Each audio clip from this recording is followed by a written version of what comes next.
Let's see, are we live? We should be live. Yes. Live with someone's loud music in the background. Anyway, hello, viewers. This is Audra. Welcome to another stream of the YouTube channel Your Politics is Cringe. It's the second stream I've done in 4 days, I guess. And the impetus or the reason we're doing a stream is, and if anyone in the comments can let me know if they can hear me, actually I might be able to check that on my end. Give me one.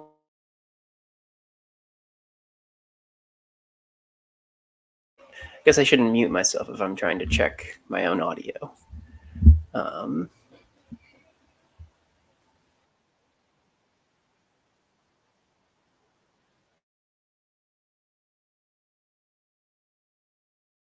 Okay, I think we're okay, audio-wise. So yeah, this is I'm doing this because of the presidential debate that is today. I think it's an important enough debate. I was saying in previous videos that these two presidents should be debating. That, well, going long enough back, there shouldn't have been, the Democrats shouldn't have decided not to run a primary, but besides that, well, these are the two candidates we have. I don't think anyone else is going to swoop in and take any of the votes. No, not enough to, matter. Certainly not RFK Jr. Marianne Williamson dropped out. Nikki Haley dropped out. Ron DeSantis dropped out. Haven't heard anything about Cornel West. Did he drop out? I kind of stopped hearing about Cornel West. I'm curious. I don't think he dropped out, but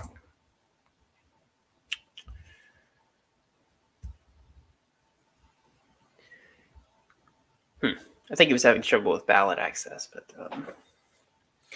But yeah, I mean, these are the two candidates we have, and I mean, I know everyone during every presidential election is always like, this is of existential importance. This is the most important elections there's ever been. Blah blah blah blah blah. If this candidate wins, it'll be the end of America. If that candidate wins, it'll be the end of America. And it's all it's always framed as an existential crisis, presidential elections, and with either both sides generally, viewing the other as as a evil that will, unravel civilization or whatever. Hence the all that talk people have about polarization. Polarization doesn't bother me in and of itself. In fact, polarization could be a good thing because it can consolidate people of a similar, consolidate people with similar goals, and it can help people better understand their values and other people's values and what they need to do to get where they want to go in the political process. But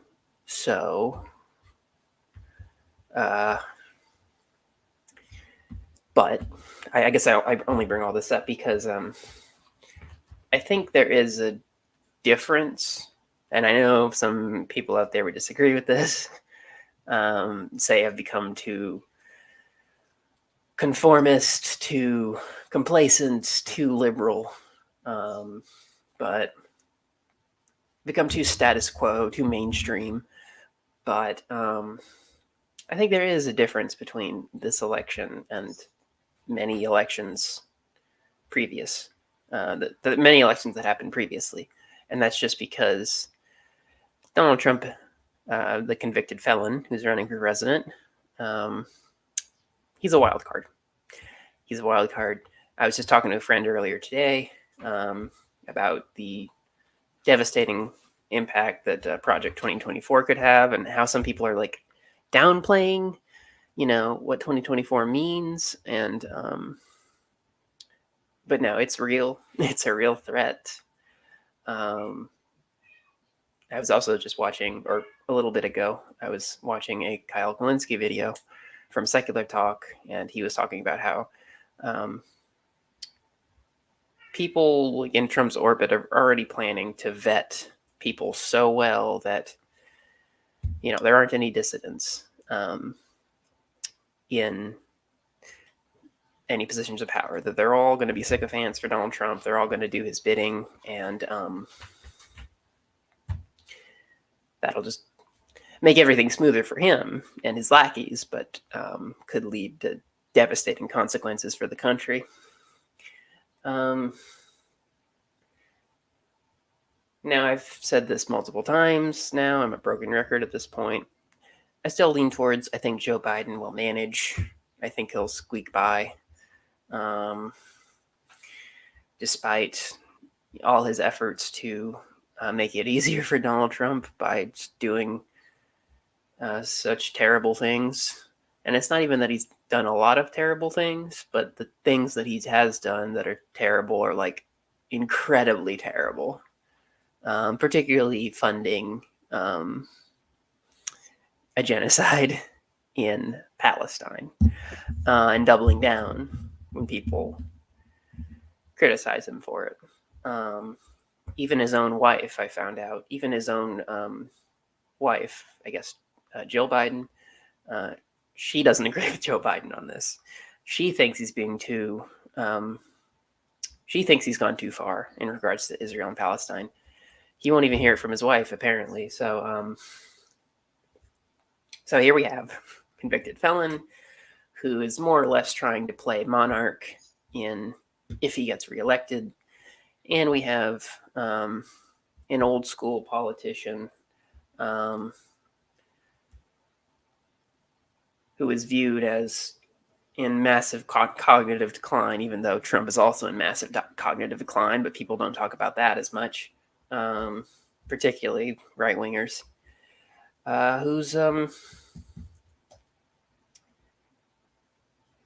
who's using American tax dollars to wipe out people that are inconvenient for the interests of Israel and, by extension, the United States. Inconvenient insofar as they simply want to exist as a people and have the same rights as other peoples. But they don't. They're stateless. And I wish I remembered. I don't remember the essay. Or it might have been part of a book. But there's it's on my bookshelf over there. I could probably grab it. There's an essay by Hannah Arendt. And she's talking about what happened to European Jewry in the 20th century, how they ended up being stripped of their citizenships, and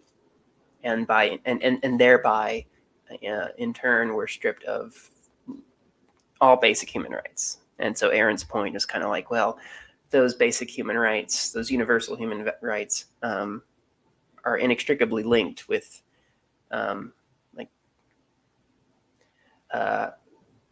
the rights you have under the state. They're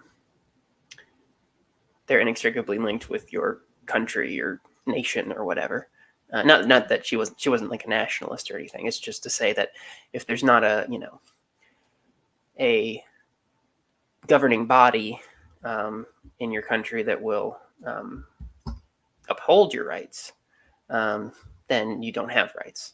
And that was the issue with European Jews, is they were stateless and therefore outside the bounds, more or less, of rights. And so they could be dispensed with easier. And that's what's happened with Palestine. They don't have a statehood.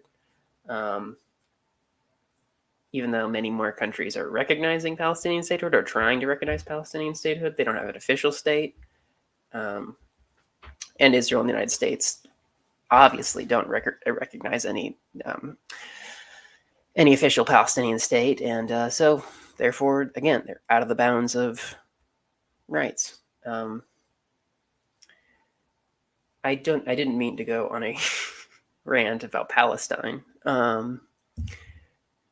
but I mean it's relevant to this debate that's going to be had. And we're going to see. I don't really have any expectations going in.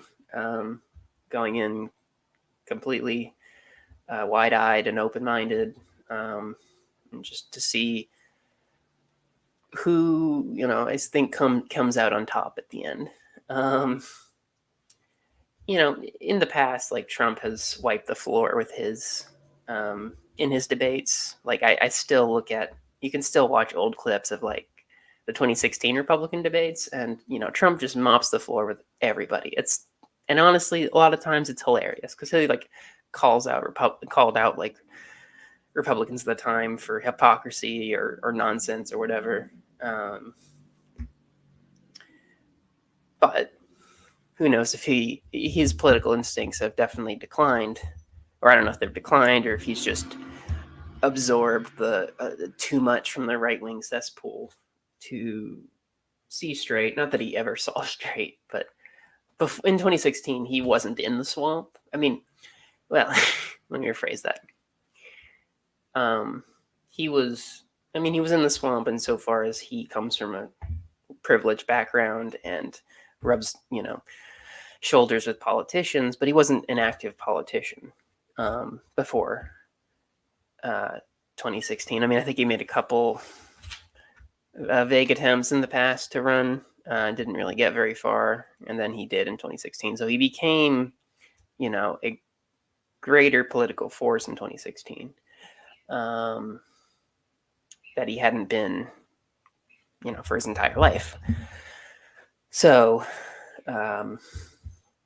but I think the fact that he hadn't been an active politician up to that point might have given him a bit of an edge. And now that he's just kind of another active politician again,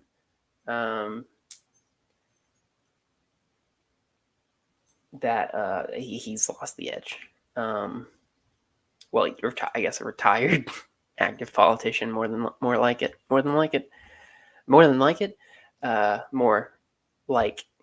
can't talk. Anyway, it's been a long summer. The summer's not even over yet. But we'll see. 13 minutes, I think. I'll be watching it through, I think, the C-SPAN YouTube channel. Actually, I'm going to go ahead and double check to make sure that audio works. So I'm not talking to, or so you can all actually hear what's going on. Let's see.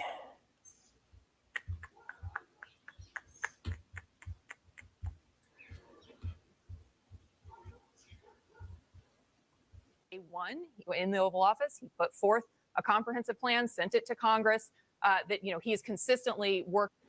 I don't think I hear. Oh, let's see.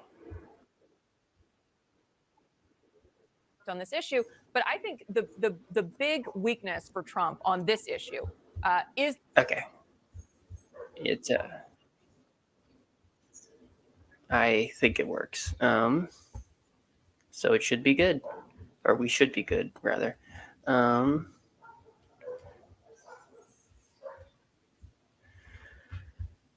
Yeah, it's exciting.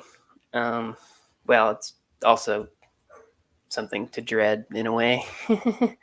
I mean, because I don't know, the presidential debates are just theater, and that's not profound wisdom or anything. Everyone knows that. I mean, to some extent, you're like, well, why even bother watching? Which I guess is actually a fair question. But like I said, I mean, I think it's an important time in our history.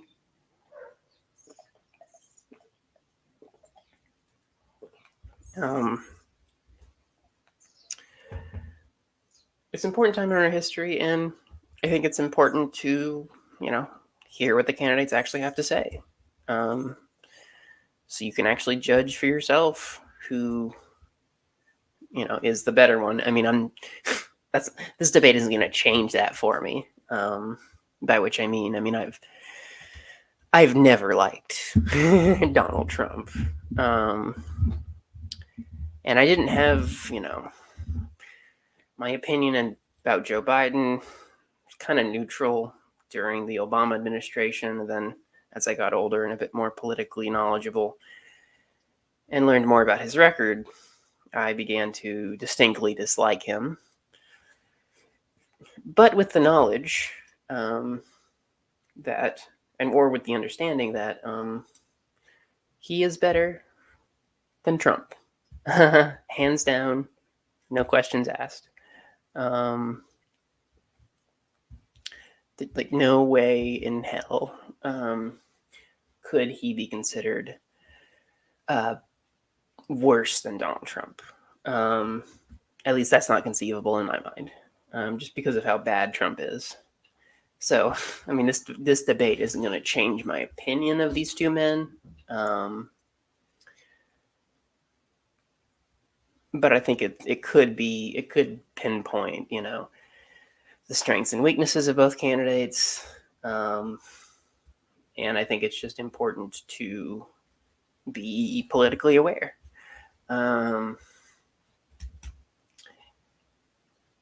It's important to, how would I put it? I don't know. I'm not. All of this is all. I mean, I'm falling back on cliches. I don't know what else to fall back on, really. The subjects we're talking about aren't profound, so it's hard not to be cliche when you're talking about cliche subjects. But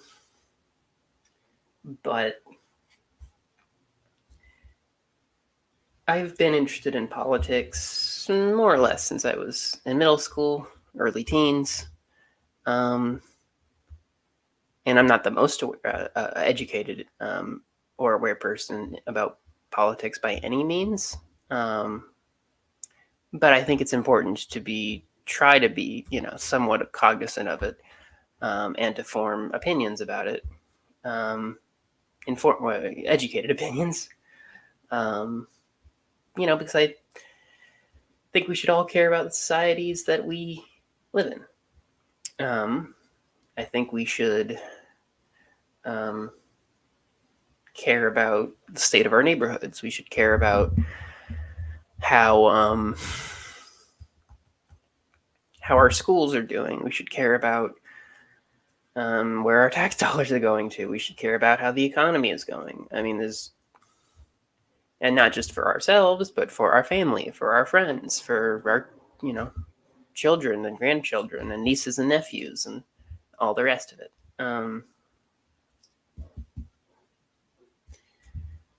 So, I mean, and that's not something provable, it's not some axiom that you can demonstrate via logical formulation, but it's just a intuition I have, a bedrock intuition, or a sort of a value I have, and I'm, willing to defend it and stick with it, try to live my life by it. And yeah, that's more or less what I have to say about that. I mean, politics seems to be the predominant theme on this YouTube channel when I look back on it. I'm not sure, not entirely sure if political commentary is exactly my forte. I mean, that is to say, I want to engage with politics and talk about politics. I just don't know if I'm the person who's best equipped to cover the news consistently. I might be able to, engage in politics through other means. I don't know. I'm thinking about it. This isn't policy. This is just a thought, an open dialogue about sort of where my channel is right now and where it's going. So I've done much more political content, much more like covering news type content in the past, probably, it's been about a year or so, or at least several months, a handful of months. Like I started making videos consistently, 5 months ago, much less than a year. I don't have any perception of time. I apologize. But I've been doing regular like news type coverage for about 5 months now. And my channel has definitely increased in views. So,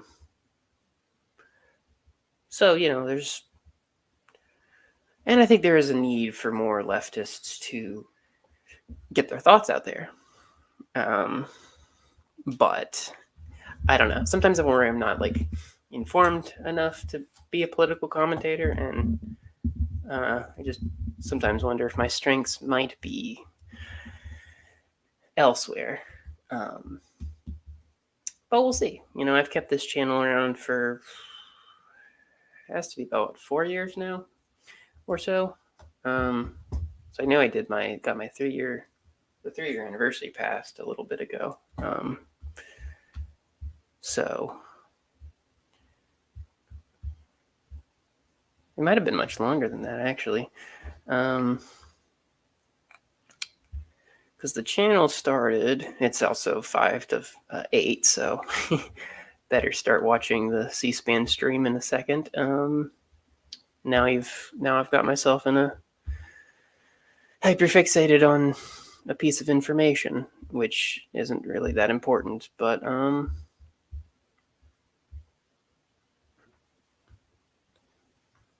well, anyway, I'm pretty sure it was September of 2018 that I started this YouTube channel.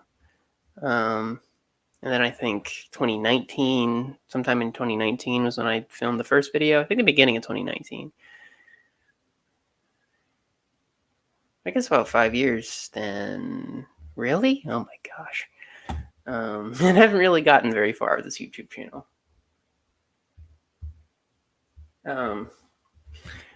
But I still have hope. I think it's just about finding my niche and committing to it.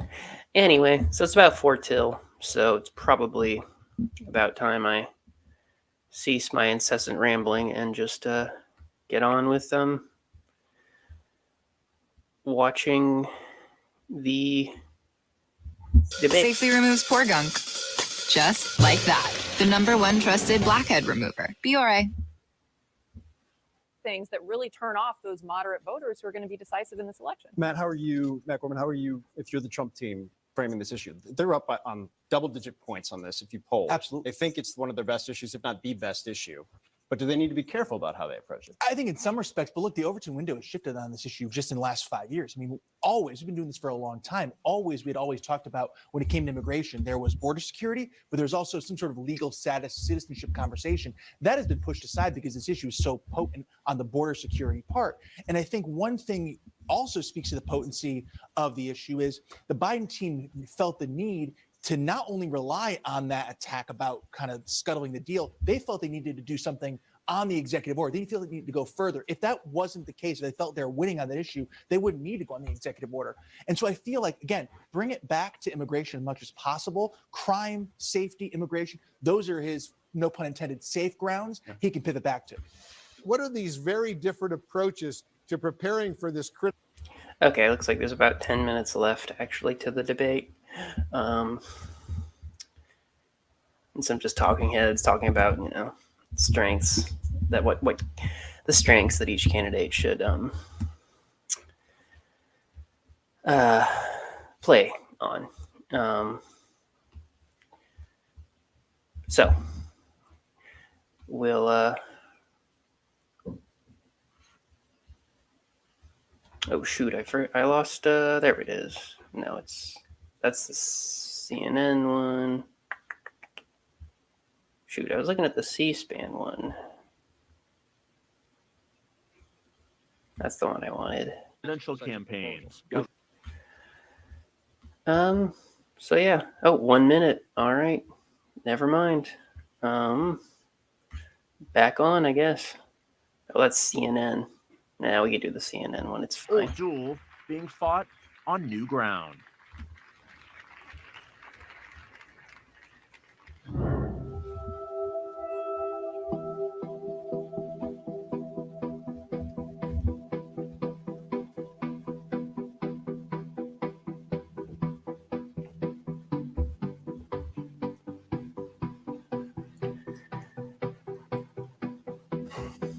I also wonder who's going to be hosting it. I haven't looked at any information about it, so I don't know who the hell is is hosting it this time. That can also make or break a debate, depending on who, the good, who's hosting it, and what kind of questions they ask. Some people are better or worse at asking questions.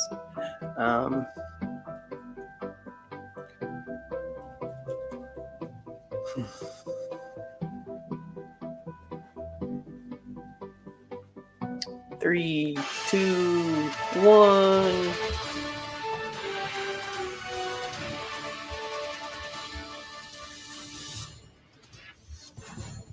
We're live from Georgia, a key battleground state in the race for the White House. In just moments, the current U.S. president will debate the former U.S. president as their party's presumptive nominees, a first in American history. We want to welcome our viewers in the United States and around the world to our studios in Atlanta. This is the CNN presidential debate. This debate is being produced by CNN and is coming to you live on CNN, CNN International, CNN.com, CNN Max, and CNN Espanol. This is a pivotal moment between President Joe Biden and former President Donald Trump in their rematch for the nation's highest office. Each will make his case to the American people with just over 4 months until Election Day. Good evening, I'm Dana Bash, anchor of CNN's Inside Politics and co-anchor of State of the Union. I'm Jake Tapper, anchor of CNN's The Lead and co-anchor of State of the Union. Not Jake Dana Tapper. and I will co-moderate this evening. Our job is to facilitate a debate between the two candidates tonight. Before we introduce them, we want to share the rules of the debate with the audience at home. Former President Trump will be on the left side of the screen. President Biden will be appearing on the right. A coin toss determines their positions.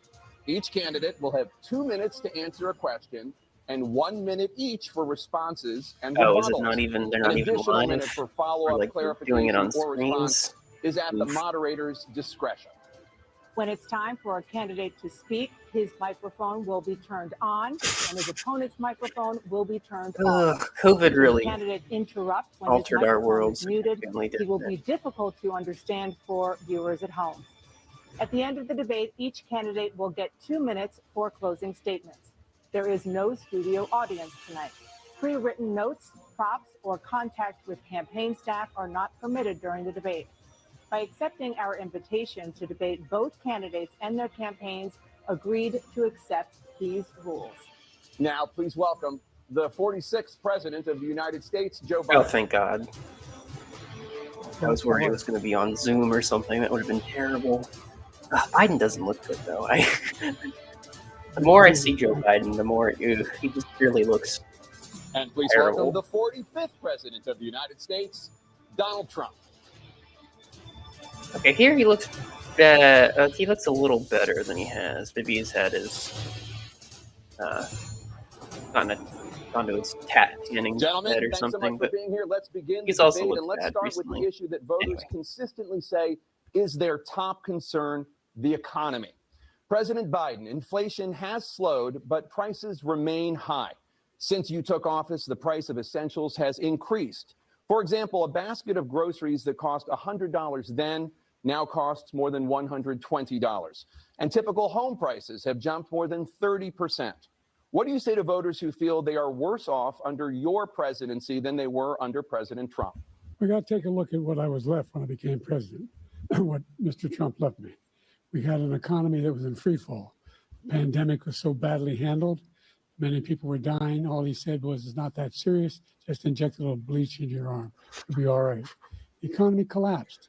There were no jobs. Unemployment rate rose to 15%. It was terrible. And so what we had to do is try to put things back together again. And that's exactly what we began to do. We created 15,000 All new right. jobs. Coming off We brought strong, I on would a say. position where we have 800,000 new manufacturing jobs, but there's more to be done. There's more to be done. Working class people are still in trouble. I come from Scranton, Pennsylvania. I come of household where the kitchen table, if the things weren't able to be met during the month, it was a problem. Price of eggs, the price of gas, the price of housing, the price of a whole range of things. That's why I'm working so hard to make sure I deal with those problems. And we're going to make sure that we reduce the price of housing. We're going to make sure we build 2 million new units. We're going to make sure we cap rents so corporate greed can't take over. The combination that I was left with in corporate greed is the reason why we're in this problem right now. In addition to that, we're in a situation where if you take a look at all that was done in his administration, he didn't do much at all. By the time he left, things were in chaos, literally chaos. And so we put things back together. We created, I said, those jobs. We make sure we had a situation where we brought down the price of prescription drugs, which is a major issue for many people, to $15 for a insulin shot as opposed to $400. No senior has to pay more than $200 for any drug, all the drugs they can include beginning next year. And the situation is and we're going to make that available to everybody, to all Americans. So we're working to bring down the price around the kitchen table, and that's what we're going to get done. Thank you. President Trump? We have the greatest economy in the history of our country. We have never done so well. Everybody was amazed by it. Other countries were copying us. We got hit with COVID.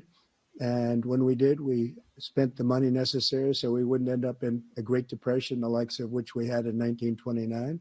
By the time we finished, so we did a great job. We got a lot of credit for the economy, a lot of credit for the military, and no wars and so many other things. Everything was rocking good. But the thing we never got the credit for, and we should have, is getting us out of that COVID mess. He created mandates that was a disaster for our country. But other than that, we had given them back a country where the stock market actually was higher than pre-COVID, and nobody thought that was even possible. The only jobs he created are for illegal immigrants and bounce back jobs, a bounce back from the COVID. He has not done a good job. He's done a poor job, and inflation's killing our country. It is absolutely killing us. Thank you. President Biden? Well, look, the greatest economy in the world. He's the only one who thinks that, I think. I don't know anybody else who thinks he had the greatest economy in the world. And, the fact of the matter is that we found ourselves in a situation where his economy, he rewarded the wealthy. He had the largest tax cut in American history, $2 trillion. He raised a deficit larger than any president has in any one term. He's the only president other than Herbert Hoover who's lost more jobs than he had when he began. It's Herbert Hoover. The idea that he did something that was significant. And the military, when he was president, they were still killing people in Afghanistan. He didn't do anything about that. When he was president, we were still found ourselves in a position where you had a notion that we were this safe country. The truth is, I'm the only president this century that doesn't have this decade, that doesn't have any troops dying anywhere in the world like he did. President Trump, I want to follow up if I can. You want to respond to him? Well, I'm going to ask you a follow-up. You can do whatever you want with the minute that we give you. I want to follow up. You want to impose a 10% tariff on all goods coming into the U.S. How will you ensure that that doesn't drive prices even higher? It's not going to drive them higher. It's just going to cost countries that have been ripping us off for years, like China and many others, in all fairness to China. It's going to just force them to pay us a lot of money, reduce our deficit tremendously, and give us a lot of power for other things. But he made a statement. The only thing he was right about is I gave you the largest tax cut in history. I also gave you the largest regulation for cut the in wealthy. history. That's why we had all the jobs. And the jobs went down, and then they bounced back. And he's taking credit for bounce back jobs. You can't do that. He also said he inherited 9% inflation. No, he inherited almost no inflation, and it stayed that way for 14 months. And then it blew up under his leadership because they spent money like a bunch of people that didn't know what they were doing. And they don't know what they were doing. It was probably the worst administration in history. There's never been. And as far as Afghanistan is concerned, I was getting out of Afghanistan, but we were getting out with dignity, with strength. You with failed power. on that front. He got out. You it didn't was the get most us out of embarrassing Afghanistan. day in the history of our country's life. President Trump, over the last 8 years, under both of your administrations, the national debt soared to record highs. And according to a new nonpartisan analysis, President Trump, your administration approved $8.4 trillion in new debt. Well, so far, President Biden, you've approved $4.3 trillion in new debt. So, former President Trump, many of the tax cuts that you signed into law are set to expire next year. You want to extend them and go even further, you say. With the U.S. facing trillion-dollar deficits and record debt, why should top earners and corporations pay even less in taxes than they do now? Because the tax cuts spurred the greatest economy that we've ever seen just prior to COVID. And even after COVID, it was so strong that we were able to get through COVID much better than just about What any other reality is country. he living in? But we spurred, that tax spurred. Now, when we cut the taxes, as an example, the corporate tax was cut down to 21% from 39%, plus beyond that. We took in more revenue with much less tax, and companies were bringing back trillions of dollars back into our country. The country was not going growing to like never before. the common And man, we were I'll tell ready you to that start much. paying down debt. We're ready to start using the liquid gold right under our feet, the oil and gas right under our feet. We were going to have something that nobody else has had. We got hit with COVID. We did a lot to fix it. I gave him an unbelievable situation with all of the therapeutics and all of the things that we came up with. We gave him something great. Remember, more people died under his administration, even though we had largely fixed it. More people died under his administration than our administration, and we were right in the middle of it, something which a lot of people don't like to talk about. But he had far more people dying in his administration. He did the mandate, which is a disaster, mandating it. The vaccine went out. He did a mandate on the vaccine, which is the thing that people I am most so sick objected of to people about whining the about vaccine. the mandate. And he did a very poor job, just a very poor job. And I will tell you, not only poor there, but throughout the entire world, we're no longer respected as a country. They don't Because of respect our you. leadership. They don't respect the United States anymore. Because of you. We're like a third world nation between Because of you. weaponization of his election, trying to go after his political opponent, all of the things Because he's of done, you. we've become like a third world nation. This is And it's a classic shame. projection. The He's damage he's projecting done to our country. all of his And own I'd love thoughts to on the ask him, dome. Oh, and it's a will, joke. why he allowed millions of people to come in here from prisons, jails, and mental institutions to come into our country and destroy our country. President Trump, we will get to immigration later in this block. President Biden, I want to give you an opportunity to respond to this question about the national debt. He had the largest national debt of any president in a 4-year period, number one. Number two, he got $2 trillion tax cut benefited the very wealthy. Exactly. What I'm going to do is fix the tax system. For example, we have 1,000 trillionaires in America. Billionaires in America. And what's happening? They're in a situation where they, in fact, pay 8.2% in taxes. If they just paid 24%, 25%, either one of those numbers, they'd raise $500 billion, I should say, in a 10-year period. We'd be able to wipe out his debt. We'd be able to help make sure that all those things we need to do, child care, elder care, making sure that we continue to strengthen our healthcare system, making sure that we're able to make every single solitary person eligible for what I've been able to do with the COVID. With dealing with everything we have to do with. Look, if we finally beat Medicare. Thank you, President Biden. President Trump? Well, he's right. He did beat Medicare. He beat it to death, and he's destroying Medicare because all of these people are coming in. They're putting them on Medicare. They're putting them on Social Security. They're going to desroy Social Security. This man is going to single-handedly destroy Social Security. These millions and millions of people coming in, they're trying to put them on Social Security. He will wipe out Social Security. He will wipe out Medicare. So he was like right a in the way he finished whiplash back that to sentence. 2016. And it's a shame. What's happened to our country in the last 4 years is not to be believed. Foreign countries, I'm friends with a lot of people. They cannot believe what happened to the United States of America. We're no longer respected. They don't like us. Again, we give them everything they want, and they think we're stupid. They think we're very because stupid of people. you. What we're doing for other countries, and they do nothing for us. What this man has done is absolutely criminal. Thank you, President Trump. Dana? This is the first presidential election since the Supreme Court overturned Roe v. Wade. This morning, the court ruled on yet another abortion case, temporarily allowing emergency abortions to continue in Idaho, despite that state's restrictive ban. former President A Trump, good thing the Supreme you Court take did for credit for the once, decision although it to didn't go far overturn enough. Roe v. Wade, which Of course. returned the issue of abortion to the states. Correct. However, the federal government still plays a role in whether or not women have access to abortion pills. They're used in about 2/3 of all abortions. As president, would you block abortion medication? First of all, the Supreme Court just approved the abortion bill, and I agree with their decision to have done that, and I will not block it.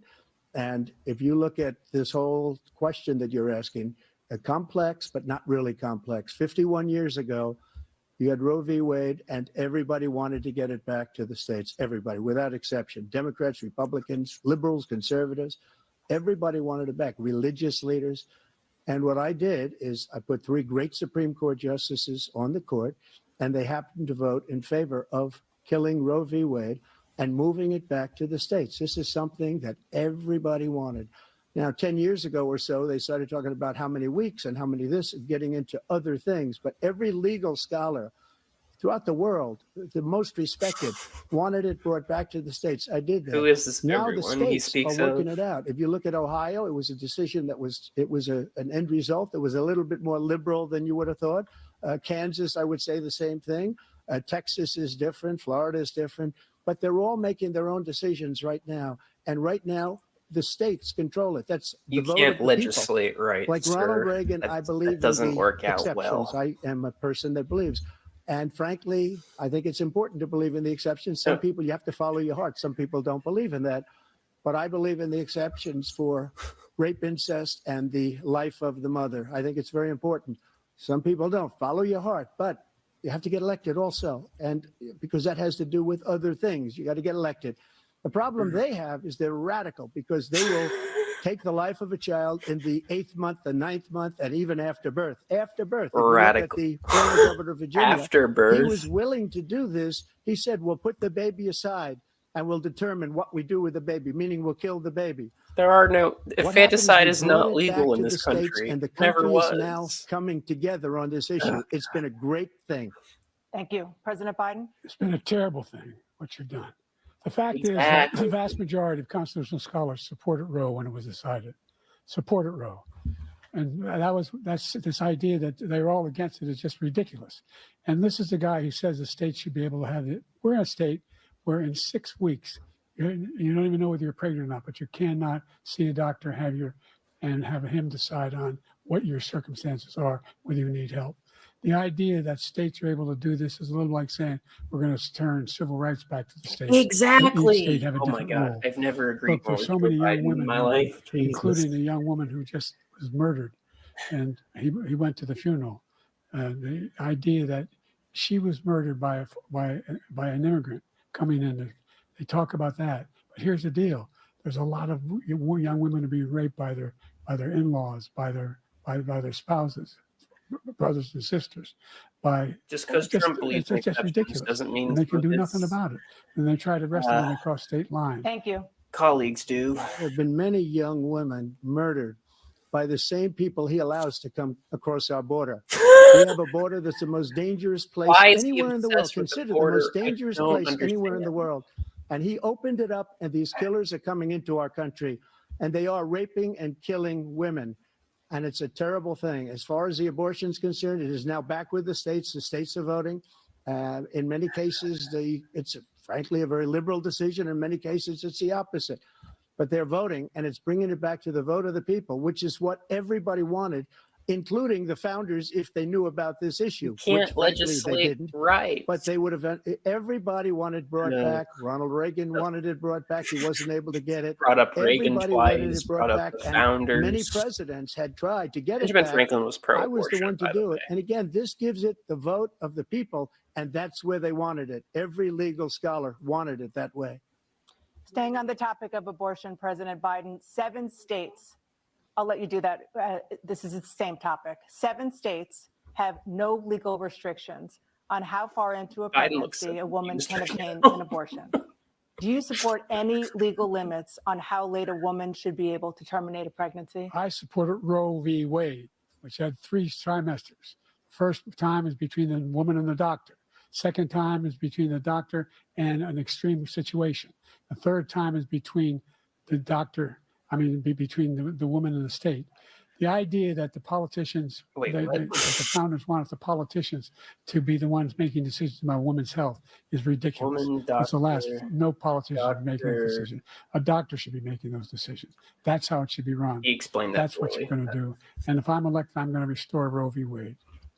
So that means he can take the life of the baby in the 9th month and even after birth, because some states, Democrat run. Nobody take it believes in birth. after-birth Again, the abortion. governor, That former is governor of made up. Virginia, put the It's made baby up. down, then we decide what to do with it. So he's willing to, as we say, rip the baby out of the womb in the 9th month and kill the baby. Nobody wants that to happen, Democrat or Republican. Nobody wants it to happen. That is simply not true. The Roe v. Wade does not provide for that. That's not the circumstance. Only if a woman's life is in danger, she's going to die. Thank That's the only circumstance in you, which that can happen. Joe Biden. But we are not for late-term abortion, period. Under Roe v. Wade, you have late-term abortion. You can do whatever you want, depending on the state. You can do whatever you want. We don't think that's a good thing. We think it's a radical thing. We think the Democrats are the radicals, not the Republicans. For 51 years, that was the law. 51 years, constitutional scholarship said it was the right way to go. 51 years, and it was taken away because this guy put very conservative members on the Supreme Court. He takes credit for taking it away. What's he going to do? What's he going to do, in fact, if the MAGA Republicans, he gets elected, and the MAGA Republicans control the Congress, and they pass a universal ban on abortion, period, across the board at 6 weeks or 7 or 8 or 10 weeks, something very, very conservative. Is he going to sign that bill? I'll veto it. He'll sign it. Thank you. Let's turn now to the issue of immigration and border security. President Biden, a record number of migrants have illegally crossed the southern border on your watch. Overwhelming border states and overburdening cities such as New York and Chicago, and in some cases causing real safety and security concerns. Given that, why should voters trust you to solve this crisis? Because we worked very hard to get a bipartisan agreement that not only changed all of that, it made sure that we are in a situation where you had no circumstance where they could come across the border with the number of border police there are now. We significantly increased the number of asylum officers. Significantly, by the way, the Border Patrol endorsed my position. In addition to that, we found ourselves in a situation where when he was president, he was separating babies from their mothers, putting them in cages, making sure the families were separated. That's not the right way to go. What I've done since I've changed the law, what's happened? I've changed it in a way that now you're in a situation where there are 40% fewer people coming across the border illegally. That's better than when he left office. And I'm going to continue to move until we get the total ban on the total initiative relative to what we're going to do with more border patrol and more asylum officers. President Trump? I really don't know what he said at the end of that sentence. I don't think he knows what he said either. Look, we had the safest border in the history of our country. All he had to do was leave it. All he had to do was leave it. He decided to open up our border, open up our country to people that are. I'm already regretting doing this live stream. People that are from mental institutions, insane asylum, terrorists. We have the largest number of terrorists coming into our country right now. All terrorists, all over the world, not just in South America, all over the world. They come from the Middle East, everywhere, all over the world. They're pouring in, and this guy just left it open, and he didn't need legislation. He didn't leave it open. I didn't have legislation. He cracked I said, down way close the too border. We had hard the safest on a border in border. history. That's never going to be able to crack. You're never going to be able to properly crack down. We had, according to Border Patrol, who is great, and by the way, who endorsed me for president, but I won't say that, but they endorsed me for president. Brandon, just speak to him. But look, we had the safest border in history. Now we have the worst border in history. There's never been anything like it. And people are dying all over the place, including the people that are coming up in caravans. President Trump. President Biden? The only terrorist who's done anything crossing the border is one who came along and killed three, under his administration, killed an Al-Qaeda person come in and his administration, killed 3 American soldiers. That's the only terrorist that's there. I'm not saying that no terrorist ever got through, but the idea they're emptying their prisons, we're welcoming these people, that's simply not true. There's no data to support what he said. Once again, he's exaggerating, he's lying. President Trump, staying on the topic of immigration, you've said that you're going to carry out, quote, the largest domestic deportation operation in American history, unquote. Does that mean that you will deport every undocumented immigrant in America, including those who have jobs, including those whose spouses are citizens, and including those who have lived here for decades? And if so, how will you do it? Just 1 second. He said we killed 3 people. The people we killed are al-Baghdadi and Soleimani, the 2 greatest terrorists, biggest terrorists anywhere in the world. And it had a huge impact on everything, not just border, on everything. He's the one that killed people with the bad water, including hundreds of thousands of people dying and also killing our citizens when they come in. We are living right now in a rat's nest. They're killing our people in New York, in California, in every state in the union, because we don't have borders anymore. Every state is now a border. And because of his ridiculous, insane, and very stupid policies, people are coming in and they're killing our citizens at a level that we've never seen. We call it migrant crime. I call it Biden migrant crime. They're killing our citizens at a level that we've never seen before. And you're reading it like these 3 incredible young girls over the last few days. One of them, I just spoke to the mother, and he just had the funeral for this girl, 12 years old. This is horrible what's taken place. What's taken place in our country, we're literally Immigrants in this country an uncivilized country now. commit crimes He doesn't far want less it to be. often He just doesn't know. than He American opened the citizens. borders. Nobody's ever seen That anything in like mind when he it. talks. And we have to get a lot of these people out, and we have to get them out fast because they're going to destroy our country. Just take a look at where they're living. They're living in luxury hotels in New York City and other places. Our veterans are on the street. They're dying because he doesn't care about our veterans. He doesn't care. He doesn't like the military at all. And he doesn't care about our veterans. Nobody been worse. I had the highest approval rating for veterans taking care of the VA. He has the worst. He's gotten rid of all the things that I approved, choice that I got through Congress, all of the different things I approved, they abandoned. We had by far the highest, and now it's down in less than half because he's done all these great things that we did. And I think he did it just because I approved it, which is crazy. But he has killed so many people at our border by allowing all of these people to come in. And it's a very sad day in America. President Biden, you have the mic. Every single thing he said is a lie. Every single one. For example, veterans are a hell of a lot better off since I passed the PACT Act. 1 million of them now have insurance and their families have it. Their families have it because what happened, whether it was Agent Orange or burn pits, they're all being covered now. And his group opposed that. We're also in a situation where we have great respect for veterans. My son spent a year in Iraq, living right next to one of those burn pits, came back with stage 4 glioblastoma. I was recently in France for D-Day, and I spoke all about those heroes that died. I went to the World War I cemetery he refused to go to. He was standing with his 4-star general, and he told me, he said, I don't want to go in there because they're a bunch of losers and suckers. My son was not a loser, was not a sucker. You're the sucker. You're the loser. President Trump? First of all, that was a made-up quote, suckers and losers. They made it up. It was in a third-rate magazine that's failing, like many of these magazines. He made that up. He put it in commercials. We've notified him. We had 19 people that said I didn't say it. And think of this. Who would say I'm at a cemetery or I'm talking about our veterans? Because nobody's taken better care. I'm so glad this came up, and he brought it up. There's nobody that's taken better care of our soldiers than I have. To think that I would, in front of generals and others, say suckers and losers. We have 19 people that said it was never said by me.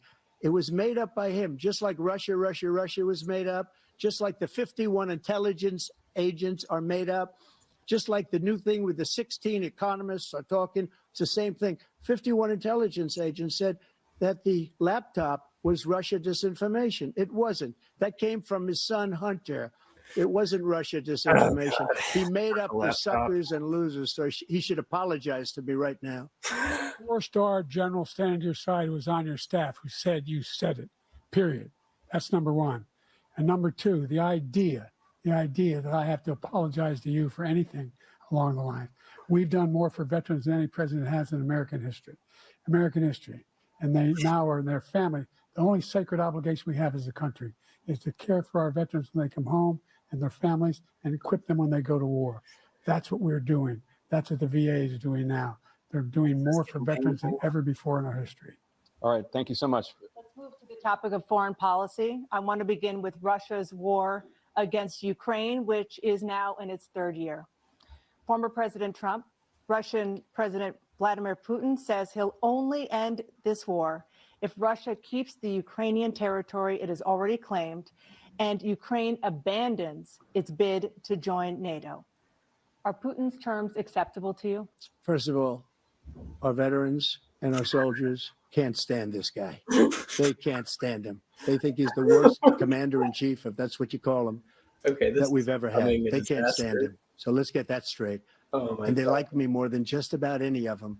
I don't know. And that's based on every single this. bit of information. As Answer far the as damn question. Russia and Ukraine, if we had a real president, the president that knew, that was respected by Putin, he would have never invaded Ukraine. A lot of people are dead right now, much more than people know. You know, they talk about numbers. You can double those numbers, maybe triple those numbers. He did nothing to stop it. In fact, I think he encouraged Russia from going in. I'll tell you what happened. He was so bad with Afghanistan. It was such a horrible embarrassment, most embarrassing moment in the history of our country. You have when no Putin right to talk watched about that and he saw the incompetence, that he should have fired those generals, like I fired the one that you mentioned. And so he's got no love lost, but he should have fired those generals. No general got fired for the most embarrassing moment in the history of our country, Afghanistan, where we left billions of dollars of equipment behind. We lost 13 beautiful soldiers, and 38 soldiers were obliterated. And by the way, we left people behind too. We left American citizens Biden did behind. nothing wrong. When Putin saw that, he said, out of you know what? and I think we're going to go that. in and maybe take this was his dream. I talked to him about it, his dream. Not The even difference answering the is question he about never would have Ukraine. invaded Ukraine. Never. Okay. Just like He's connected. Israel would have never been invaded What? in a million years by Hamas. What? You know why? Because Iran was broke with me. I wouldn't let anybody do business with them. They ran out of money. They were broke. They had no money for Hamas. Oh my God. They had no money for anything. No money for terror. That's why you had no terror at all during my administration. What? This place, the whole world No was blowing terror. up under him. Terror doesn't go away. President Biden? That doesn't make. I've never heard so much malarkey in my whole life. But the fact of the matter is that we're in a situation where, let's take the last point first. Iran attacked American troops, caused brain damage for a number of these troops, and he did nothing about it. Recently, not when he was president, they attacked. He said they're just having headaches. That's all it is. He didn't do a thing when the attack took place, number one. Number two, we got over 100,000 Americans and others out of Afghanistan during that airlift. Number three, we found ourselves in a situation where, if you take a look at what Trump did in Ukraine, this guy told Trump, do whatever you want, and do whatever you want. And that's exactly what Trump did to Putin, encourage him, do whatever you want. And he went in. And listen to what he said when he went in. He was going to take Kyiv in 5 days, remember? Because it's part of the old Soviet Union. That's what he wanted to reestablish, Kyiv. And he, in fact, didn't do it at all. He wasn't able to get it done. And they've lost thousands and thousands of troops, 500,000 troops. President Trump, if I never come back said to you that. for 1 minute, I just want to go back to my original question, which is, are Putin's terms acceptable to you? Keeping the No, they're territory not in Ukraine. acceptable. No, they're not acceptable. But look, this is a war that never should have started. If we had a leader in this war, he led everybody along. He's given $200 billion now or more to Ukraine. He's given $200 billion. That's a lot of money. I don't think there's ever been anything like it. Every time that Zelensky comes to this country, he walks away with $60 billion. He's the greatest salesman ever. And I'm not knocking him. I'm not knocking anything. I'm only saying The right wing. the money that we're spending on this war, Ukraine is and fast. we shouldn't be spending. It should have never happened.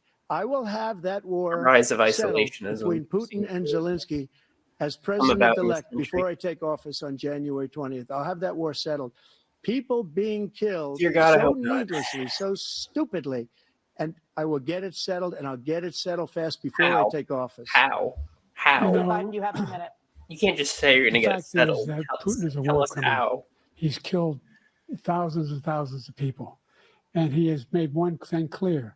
He wants to reestablish what was part of the Soviet Empire, not just a piece. He wants all of Ukraine. That's what he wants. And then you think he'll stop there? Do you think he'll stop when if he takes Ukraine? What do you think happens to Poland? What do you think of Belarus? What do you think happens to those NATO countries? And so if you want a war, you ought to find out what he's going to do, because if in fact he does what he says and walks away, by the way, all that money we give Ukraine are from weapons we make here in the United States. We give them the weapons, not the money at this point. And our NATO allies have produced as much funding for Ukraine as we have. That's why we're strong. Thank you. Moving on to the Middle East. In October, Hamas attacked Israel, killing more than 1,000 people and taking hundreds of hostages. Among those held and thought to still be alive are 5 Americans. Israel's response has killed thousands of Palestinians and created a humanitarian crisis in Gaza. President Biden, you've put forward a proposal to resolve this conflict, but so far Hamas has not released the remaining hostages, and Israel is continuing its military offensive in Gaza. So what additional leverage will you use to get Hamas and Israel to end the war? You have 2 minutes. Number one, everyone from the United Nations Security Council straight through to the G7 to the Israelis and Netanyahu himself have endorsed the plan I put forward, which has 3 stages to it. The first stage is trade the hostages for a ceasefire. Second phase is a ceasefire with additional conditions. The third phase is the end of the war. The only one who wants the war to continue is Hamas. Wrong. They're the only ones standing out. Factually pushing inaccurate. hard to get them to accept. In the meantime, what's happened? In Israel, we're finding the only thing I've denied Israel was 2,000-pound bombs. They don't work very well in populated areas. They kill a lot of innocent people. We're providing Israel with all the weapons they need and when they need them. And by the way, I'm the guy that organized the world against Iran. Mentions the killing of innocent people. Also mentions he gives them all the weapons they need. On Israel. Need no one was in hurt. air quotes. No one Israeli was accidentally killed, and it just stopped. We saved Israel. We are the biggest producer of support for Israel of anyone in the world. And so there are 2 different things. Hamas cannot be allowed to be continued. We continue to send our experts and our intelligence. Israel cannot be allowed to be continued. Like we did bin Laden. You don't have to do it. And by the way, they've been greatly weakened, Hamas, greatly weakened, and they should be. They should be eliminated. But you've got to be careful for using certain weapons among population centers. Weak Go sauce back to answer. Ukraine for 1 second. We have an ocean Oh my separating us. God. The European nations together have These spent 2. 100 billion or maybe more than that, less than us. Why doesn't he call them and say, you got to put up your money like I did with NATO? I got them to put up hundreds of billions of dollars. The Secretary General of NATO said Trump did the most incredible job I've ever seen. They wouldn't have any. They were going out of business. We were spending almost 100% of the money was paid by us. He didn't do that. He's getting all. You got to ask these people to put up the money. We're over $100 billion more spent, and it has a bigger impact on them because of location, because we have an ocean in between. You got to ask them. As far as Israel and Hamas, Israel's the one that wants to go. He said the only one that wants to keep going is Hamas. Actually, Israel is the one, and you should let him go and let him finish the job. He doesn't want to do it. He's become like a Palestinian, but they don't like him because he's a very bad Palestinian. He's a weak one. What? President Biden, you have a minute. I've never heard so much foolishness. This is a guy who wants to get out of NATO. You're going to stay in NATO? He's going to pull out of NATO. The idea that we have our strength lies in our alliances as well. There may be a big ocean, but we're ever able to avoid a war in Europe, a major war in Europe? What happens if, in fact, you have Putin continue to go into NATO? We have an Article 5 agreement. Attack on one is attack on all. You want to start the nuclear war he keeps talking about, go ahead. Let Putin go in and control Ukraine and then move on to Poland and other places. See what happens then. He has no idea what the hell he's talking about. And by the way, I got 50 other nations around the world to support Ukraine, including Japan and South Korea, because they understand that this kind of dislocation has a serious threat to the whole world peace. No major war in Europe has ever been able to be contained just to Europe. President Trump, just to follow up, would you support the creation of an independent Palestinian state in order to achieve peace in the region? I'd have to see, but before we do that, the problem we have is that we spend all the money. So they kill us on trade. I made great trade deals with the European nations because if you add them up, they're about the same size economically. Their economy is about the same size as the United States. And they were no cars, no, they don't want anything that we have, but we're supposed to take their cars, their food, their everything, their agriculture. I changed that. But the big thing I changed is they don't want to pay. And the only reason that he can play games with NATO is because I got them to put up hundreds of billions of dollars. I said, and he's right about this, I said, no, I'm not going to support NATO if you don't pay. They asked me that question, would you guard us against Russia at a very secret meeting of the 28 states at that time, nations at that time. And they said, no, if you don't pay, I won't do that. And you know what happened? Billions and billions of dollars came flowing in the next day and the next months. But now we're in the same position. We're paying everybody's bills. Let's turn to the issue of democracy. Former President Trump, I want to ask you about January 6, 2021. After you rallied your supporters that day, some of them stormed the Capitol to stop the constitutionally mandated counting of electoral votes. As president, you swore an oath to, quote, preserve, protect, and defend, unquote, the Constitution. What do you say to voters who believe that you violated that oath through your actions and inaction on January 6th and worry that you'll do it again? Well, I don't think too many believe that. And let me tell you about January 6th. On January 6th, we had a great border. Nobody coming through, very few. Oh my God. On January 6th, we were energy independent. Border, On border, January border, 6th, border. That's all he cares about. ever.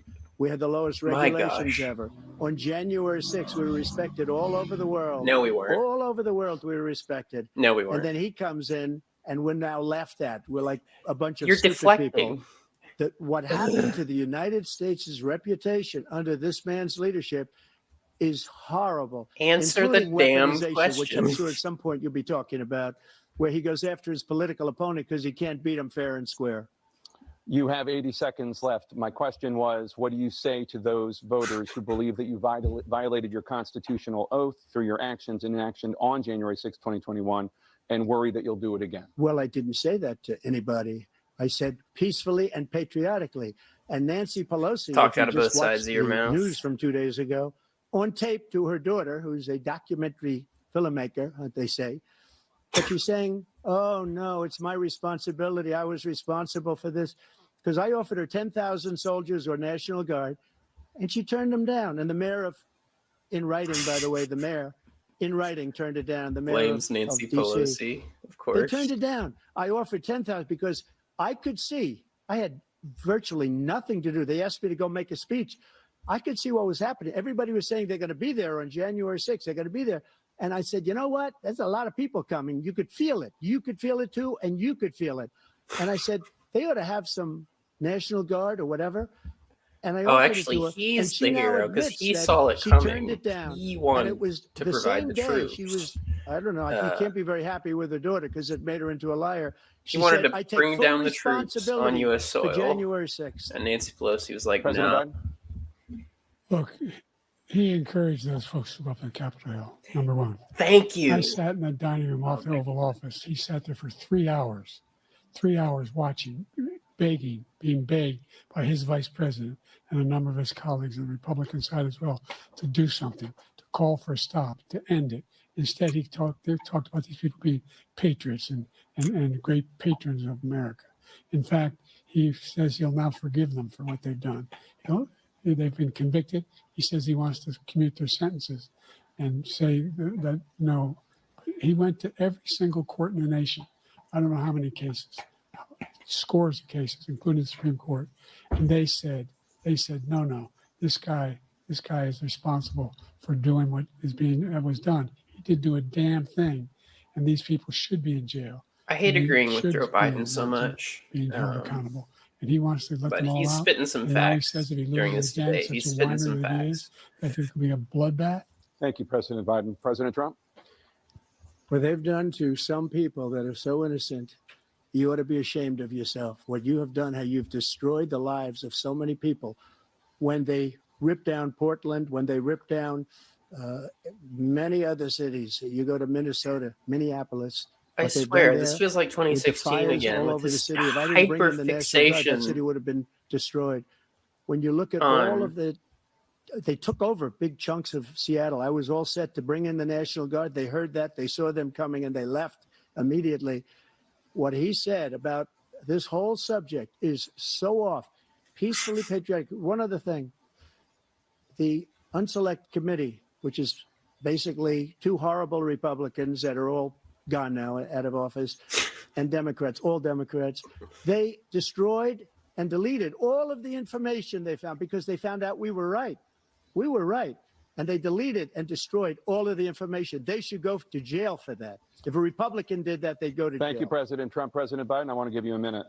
The only person on this stage is a convicted felon is the man I'm looking at right now. And the fact of the matter is, what he's telling you is simply not true. Facts. Fact is that there was no effort on his part to stop what was going on up in Capitol Hill. And all those people, every one of those who were convicted. Joe Biden will be just spitting facts apart from defending a genocide. Idea that those people are patriots? Come on. When I asked him those Which does tip the scale, to be fair. debates we had first time around, I said, will you denounce the Proud Boys? He said, no, I'll tell them to stand by. The idea he's refusing, will you denounce these guys? You denounce the people we're talking about now? You denounce the people who attacked that Capitol? What are you going to do? I'm going to give you a minute, President Trump, for a follow-up question I have. After a jury convicted you of 34 felonies last month, you said if reelected, you would, quote, have every right to go after, unquote, your political opponents. You just talked about members of the Select Committee on January 6th going to jail. Your main political opponent is standing on stage with you tonight. Can you clarify exactly what it means about you feeling you have every right to go after your political opponents? Well, I said my retribution is going to be success. We're going to make this country successful. Retribution is right now it's a failing success. nation. Oh my God. retribution is going to be success. What the hell is he But when he talks about saying? a convicted felon, his son is a convicted felon at a very high level. His son is convicted. His son did worse stuff. You've done worse stuff than Hunter Biden has. Justice Department let by the statute far. of limitations lapse on the most important things. But he could be a convicted felon as soon as he gets out of office. Joe could be a convicted felon with all of the things that he's done. He's done horrible things. All of the death caused at the border, telling the Ukrainian people that we're going to want $1 billion or you change the prosecutor. That's not a felony. I mean, he is mishandling the border. I will that's quid pro definitely concede that Biden's mishandling the border, but that's not a felony. What is Trump's not making any sense. Having to do with his son? This man is a criminal. This man, you're lucky. You're lucky. I did nothing wrong. You're also have a system that was both, rigged and disgusting. I did nothing wrong. Literally, thank you, President and, Trump. President Biden, you're a you war have criminal. said, I'm coming right to you, sir. You want to respond? Go ahead. I'll give you a minute to respond. The idea that I did anything wrong relative to what you're talking about is outrageous. It's simply a lie, number one. Number two, you have the mishandled idea the border, that you have a right to be fair. seek retribution against any American just because you're president is wrong. It's simply wrong. No president's ever spoken like that before. No president in our history has spoken like that before. Number three, the crimes that you are still charged with, and think of all the civil penalties you have. How many billions of dollars do you owe in civil penalties for molesting a woman in public, for doing a whole range of things, of having sex with a porn star on the night while your wife was pregnant? I mean, what are you talking about? You have the morals of an alley cat. Give a minute, sir. I didn't have sex with a porn star, number one. Number two, that was a case that was started. Everyone knows you've had sex with a porn star. Holy shit. DOJ into the Manhattan DA's Excuse my language, to start that case. That case is going to be appealed and won. We had a very terrible judge, a horrible judge, Democrat. The prosecutor were all high-ranking Democrats, appointed people, and both the civil and the criminal. He basically went after his political opponent because he thought it was going to damage me. But when the public found out about these cases, because they understand it better than he does, he has no idea. Biden is not at the head of. But when they found out about these cases, you know what they did? My poll numbers went up, way up. You know that because you're reporting it, and we took in more money in the last 2 weeks than we've ever taken in the history of any campaign. I don't think any campaign has ever taken. Hundreds of millions of dollars came pouring in because the public knows it's a scam, and it's a guy that's after his political opponent because he can't win fair and square. Thank you, President Trump. President Biden, you have said, quote, Donald Trump and his MAGA Republicans are determined to destroy American democracy. Do you That's believe true. that the tens of millions of Americans who are likely to vote for President Trump will be voting against American democracy? The more they know about what he's done, Yes. the more they know about what he's done. And there's a lot more coming. He's got a lot of cases down the road coming around. He's got a whole range of issues he has to face. I don't know what the juries will do, but I do know he has a real problem. And so the fact that, could you ever think you heard any president say that I'm going to seek retribution? You ever hear any president say that Retribution they thought by that's a good idea? success. What got me involved to run in the first place after He just my means a son literal died, I decided retribution. in Iraq, because of Iraq, I said I wasn't going to run again until I saw what happened in Charlottesville, Virginia. People coming out of the woods carrying swastikas, torches, and singing the same anti-Semitic bile they sang when back in Germany. And the young woman got killed. I spoke to the mother, and they asked him. They said, "What do you think of those people? The ones who got killed, the one who tried to stop it, and the ones," he said, "I think they're fine people on both sides." What American president would ever say Nazis coming out of fields carrying torches, singing the same anti-Semitic bile, carrying swastikas were fine people? This is a guy who says Hitler's done some good things. I'd like to know what they are. The good things Hitler's done, that's what he said. This guy has no sense of American democracy. President Trump. Jake, both of you know that story has been totally wiped out, because when you see the sentence, it said 100% exoneration on this. So he just keeps it going. He says he ran because of Charlottesville. He didn't run because of Charlottesville. He ran because it was his last chance. He's not equipped to be president. You know it, and I know it. It's ridiculous. We have a debate. We're trying to justify his presidency. His Neither of you really are equipped. Without properly, question, but the worst president, the worst presidency in the history of our country.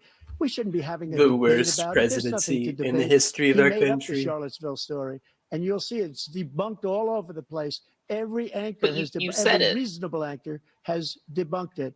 And just the other day, it came out where it was fully debunked. It's a nonsense story. He knows that, and he didn't run because of Charlottesville. He used that as an excuse to run. President Biden. And debunked. It happened. All you have to do is listen to what was said at the time. And the idea that somehow that's the only reason I ran because I was worried a guy like this guy could get elected. If he thought they were good people coming out of that forest, carrying those woods, carrying those torches, then he didn't deserve to be president. Didn't deserve to be president at all. And the idea that he's talking about all this being fabricated, we saw with our own eyes. We saw what happened on January 6th. We saw the people breaking through the windows. We saw people occupying his own vice president. Look, there's a reason why 40 of his 44 top cabinet officers refused to endorse him this time. His vice president hasn't endorsed him this time. So why? Why? They know him well. They serve with him. Why are they not endorsing him? Thank you, President Biden. We're going to be right back with more from the CNN presidential debate. Oh lordy, this is to take a quick break, get some water. This is quite a show, and by quite a show, I mean incredibly painful, and I regret this. But I will be right back.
I have returned.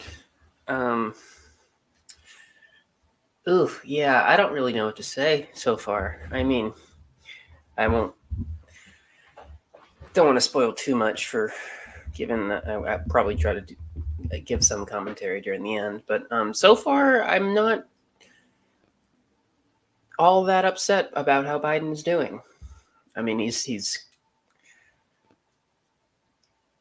seems to have a brain fart here and there.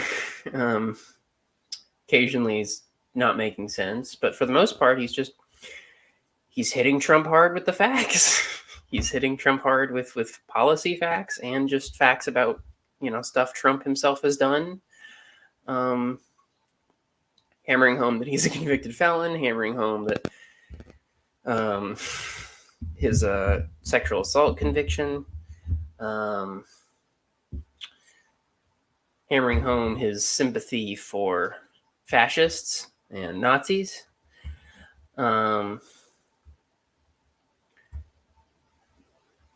Yeah, I actually don't think Trump is doing that well in this debate.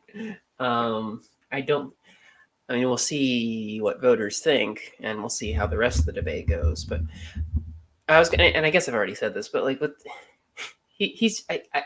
are Republicans super obsessed with immigration right now? I mean, I haven't been listening to a lot of conservative talk radio or media recently, but I mean, I suspect they are, because even though Biden is cracking down way too hard at the border, and I think, was it the Mexican president or some figurehead in Mexico said something to the effect of, there's really no way of preventing cross-cultural exchange at the border. It's going to keep happening. There's not much you can do about it.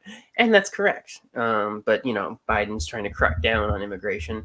Though he is trying to help. It's starting again. I was going to say he is trying to help people, spouses here, stay here. So Biden's immigration policy is mixed. But why is Trump so obsessed with immigration again? That's what I'm wondering. In your first terms, and you'd certainly face again in a second term. President Biden, while Black unemployment dropped to a record low under your presidency, Black families still earn far less than white families. Black mothers are still 3 times more likely to die from pregnancy-related causes, and Black Americans are imprisoned at 5 times the rate of white Americans. What do you say to Black voters who are disappointed that you haven't made more progress? They acknowledge you made a lot of progress, number one. The fact of the matter is there's more small Black businesses that have been started than any time in history. Number two, the wages of Black unemployment is the lowest level it's been in a long, long time. Number three, we're trying to provide housing for Black Americans and dealing with the segregation that exists among these corporations that collude to keep people out of their houses.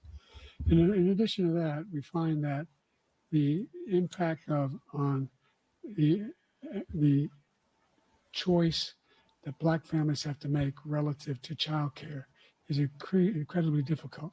When we did the first major piece of legislation in the past, I was able to reduce Black childcare costs. I cut them in half. We got to make sure we provide for childcare costs. We got to make sure, because when you provide those childcare protections, you increase economic growth because more people can be in the job market. So there's more to be done, considerably more to be done. But we've done a great deal so far, and I'm not letting up, and they know it. You have 49 seconds left. What do you say to Black voters who are disappointed with the progress so far? I say I don't blame them for being disappointed. Inflation is still hurting them badly. For example, I provided for the idea that any Black family, first-time home buyer, should get a $10,000 tax credit to be able to buy their first home so they can get started. I made sure that we're in a situation where all those Black families and those Black individuals who provided had to take out student loans that were ballooning, that if they were engaged in nursing, doctor, and anything having to do with volunteerism, if they paid their bills for 10 years on their student debt, all the rest was forgiven after 10 years. Millions have benefited from that. And we're going to do a whole lot more for Black families. Thank you, President Trump. And he caused the inflation. He's blaming inflation, and he's right. It's been very bad. He caused the inflation, and it's killing Black families and Hispanic families and just about everybody. It's killing people. They can't buy groceries anymore. They can't You look at the cost of food where it's doubled and tripled and quadrupled. They can't live. They're not living anymore.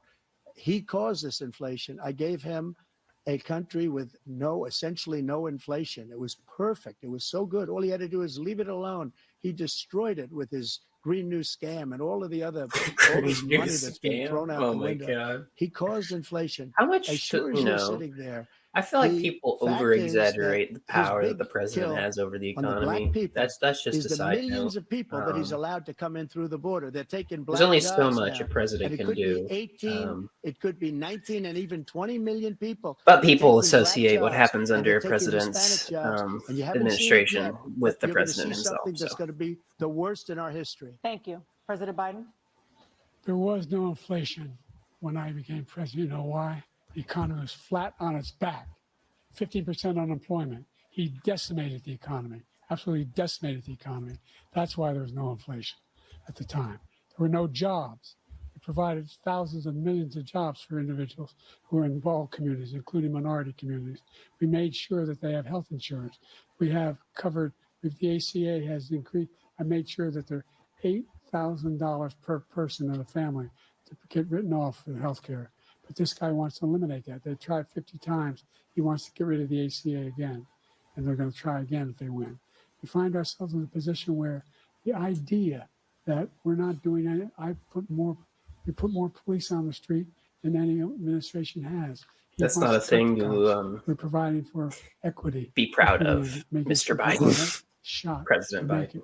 There's a lot going on, but in inflation, he caused it by his tremendous malfeasance in the way he handled the pandemic. Thank you. Another persistent challenge is the climate crisis. 2023 was the hottest year in recorded history, and communities across the country are confronting the devastating effects of extreme heat. Isn't this year the hottest year intensifying now? wildfires, stronger hurricanes, and Well, rising I think sea it levels. would have to be, Former but I actually President haven't Trump, looked, so you've I'm not sure. vowed to end your opponent's climate initiatives, but will you take any action as president to slow the climate crisis? Well, let me just go back to what he said about the police. Oh my God. Most of the police are to him. Almost every police group in the nation from every Because state the police is support supporting Donald J. King. Almost those every in police group. power. And what he's done to the black population is horrible, including the fact that for 10 years he called them super predators. We can't, in the 1990s, we can't forget that. Super predators was his name. And he called it to them for 10, and they've taken great offense at it. And now they see it happening. But when they see what I did for criminal I know justice Hillary. Didn't Hillary reform call them and that? for the historically I mean, I black, wouldn't be surprised if colleges and Biden also universities called them that. where I funded them and got them all funded, and the I just don't opportunity know. zones with Tim, as you know, Tim Scott was incredible. He did a great job. Great senator from South Carolina. He came to me with the idea, and it was a great idea. It's one of the most successful economic development acts ever in the country, opportunity zones. And the biggest beneficiary are blacks. And that's why we have the best numbers with them in maybe ever. They're saying ever. I read this morning where ever, the best numbers. He's lost much of the black population because he's done a horrible job for black people. He's also done a horrible job for Hispanics. But wait till you see these millions of people pouring into our country, and they're going to take the jobs, and it's already started, and you haven't seen anything yet. It's a disaster. You 38 seconds left. President Trump, will you He take doesn't any answer the action question. as president to Oh slow my the climate God. crisis? I hate want it. absolutely immaculate clean water, and I want absolutely clean air, and we had it. We had H2O. We had the best numbers ever, and we were using all forms of energy, all forms, everything. And yet, during my 4 years, I had the best environmental numbers ever. Literally, and my someone in top your environmental administration people said, gave me that statistic just before I walked on the stage, actually. The planet's going to be destroyed anyway. Might as well make some money off of it. The idea that he said is That was a true. quote from Trump, but he was quoting someone in the Trump most administration. extensive climate change legislation in history. In history, we find ourselves, and by the way, black colleges. I came up with $15 billion for HBCUs, historic black universities and colleges, because they don't have the kind of contributors that they have to build these laboratories and the like. Any black student is capable in college of doing any white student can do. He doesn't have the money, but now they'll be able to get those jobs in high tech. We're in a situation where the idea that He is It reminds me when he claiming said poor kids are as done smart as has white the kids. cleanest water. Cleanest water. He's definitely He not didn't the do a damn most thing with the racially sensitive He person out out of the there, Paris Peace nor has Accord, he done great Climate with Accord. I immediately joined it because if he's we just not the hit best anti-racist 1.5 activist degrees out there. Celsius Anyway, at any one point, where there's no way back. The only existential threat to humanity is climate change, and he didn't do a damn thing about it. He must undo all that I've done. The Paris Accord was going to cost us $1 trillion, and China nothing, and Russia nothing, and India nothing. It was a rip. it's $1 trillion versus God knows how many lives. Because I think didn't we want to should make waste that that trade. money because they treat us horribly. We were the only ones. It was costing us money. Nobody else But was I'm paying getting into it. pessimistic on the climate personally. Disaster. But everything that he said just now, I'll give you an example. I heard him say before insulin. I'm the one that got the insulin down for the seniors. I took care of the seniors. What he's doing is destroying all of our medical programs because the migrants coming in, they want everybody. And look, I have the biggest heart on the stage. I guarantee you that.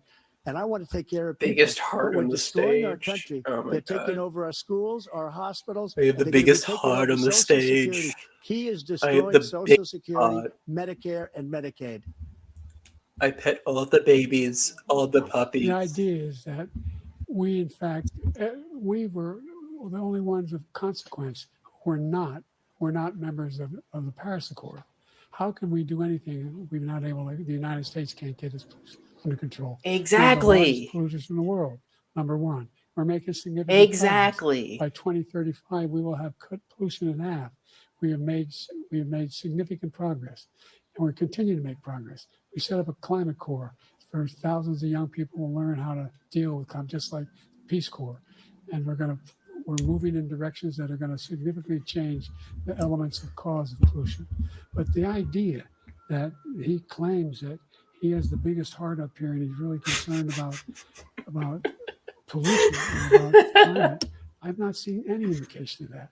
And by the way, with Spot regard on. to prescription drugs, one company agreed that they would reduce the price to $35, which I was calling for, one, voluntarily. I made sure every company in the world, every pharmaceutical company, cannot have to pay. Thank you. And by the way, So every day, millions of Americans struggle just to make ends meet. For many older Americans, Social Security provides a critical lifeline. President Biden, if nothing is done to Social Security, seniors will see their benefits cut in just over 10 years. Will you name tonight one specific step that you're willing to take to keep Social Security solvent? yes, make the very wealthy begin to pay their fair share. Right now, everybody making under I think Biden's corporate tax $175,000 rate pays isn't bad, 6% but I'm of their income, of their paycheck, every single time they get a paycheck from the time the first one they get when they're 18 years old. The idea that they're going to, I'm proposing that everybody, the millionaires pay 1%. So no one I would not raise the cost of Social Security for anybody under $400,000 after that. 15% corporate minimum begin to tax pay their fair and share surcharge by on increasing large from publicly 1% traded beyond corporations. to be able to guarantee the program for life. So you still have 82 seconds left. Are there any other measures that you think that would be able to help keep Social Security solvent, or is that one enough? Well, no, that one enough will keep it solvent. But the biggest thing I'll do if we defeat this man, because he wants to get rid of Social Security. He thinks there's plenty to cut in Social Security. He's wanting to cut Social Security and Medicare. He did gut Obamacare. And that's what. And if you For look all at its the flaws. program put forward by Gave the House people a lot Republican more caucus, damn that health Biden care. supports is in fact want to cut it as well. The idea that we don't need to protect our seniors is ridiculous. And by the way, the American public has greater health care coverage today than ever before. And on the ACA, as I said, you're in a circumstance where 400,000 people, 40 million people would not have insurance because they have a pre-existing condition. Only thing that allows them to have that insurance is the fact that they, in fact, are part of the ACA. And by the way, the other thing is we're in a situation where I talk about education for Black communities. I've raised the amount of money for Pell Grants by another $8,000. So anybody making under $70,000 a year is going to be able to get $15,000 toward their tuition. He just doesn't know what he's talking about. Thank you, President Biden. President Trump. So I've dealt with politicians all my life. I've been on this side of the equation for the last 8 years. I've never seen anybody lie like this guy. He lies. I've never seen it. Projection. Trump is like the so many other things too. king of And projection. we mentioned the laptop, He's so good at Russia, projection. Ukraine. Everything he does is a lie. It's misinformation. Everything you do is a lie. The losers and suckers story that he made up is a total lie on the military. It's a disgrace. But Social Security, he's destroying it because millions of people are pouring into our country and they're putting them onto Social Security. They're putting them onto Medicare, Medicaid. They're putting them in our hospitals. They're taking the place of our citizens. What they're doing to the VA, to our veterans, is unbelievable. Our veterans are living in the street, and these people are living in luxury hotels. We do need to take care of our veterans better. He doesn't know what he's doing, and it's really coming back. I've never seen such anger in our country before. Not that Trump gives a damn about veterans, by the way. Veterans are not being taken care of. I told you before. By the way, when I said suckers and losers, he acknowledged after that he fired that general.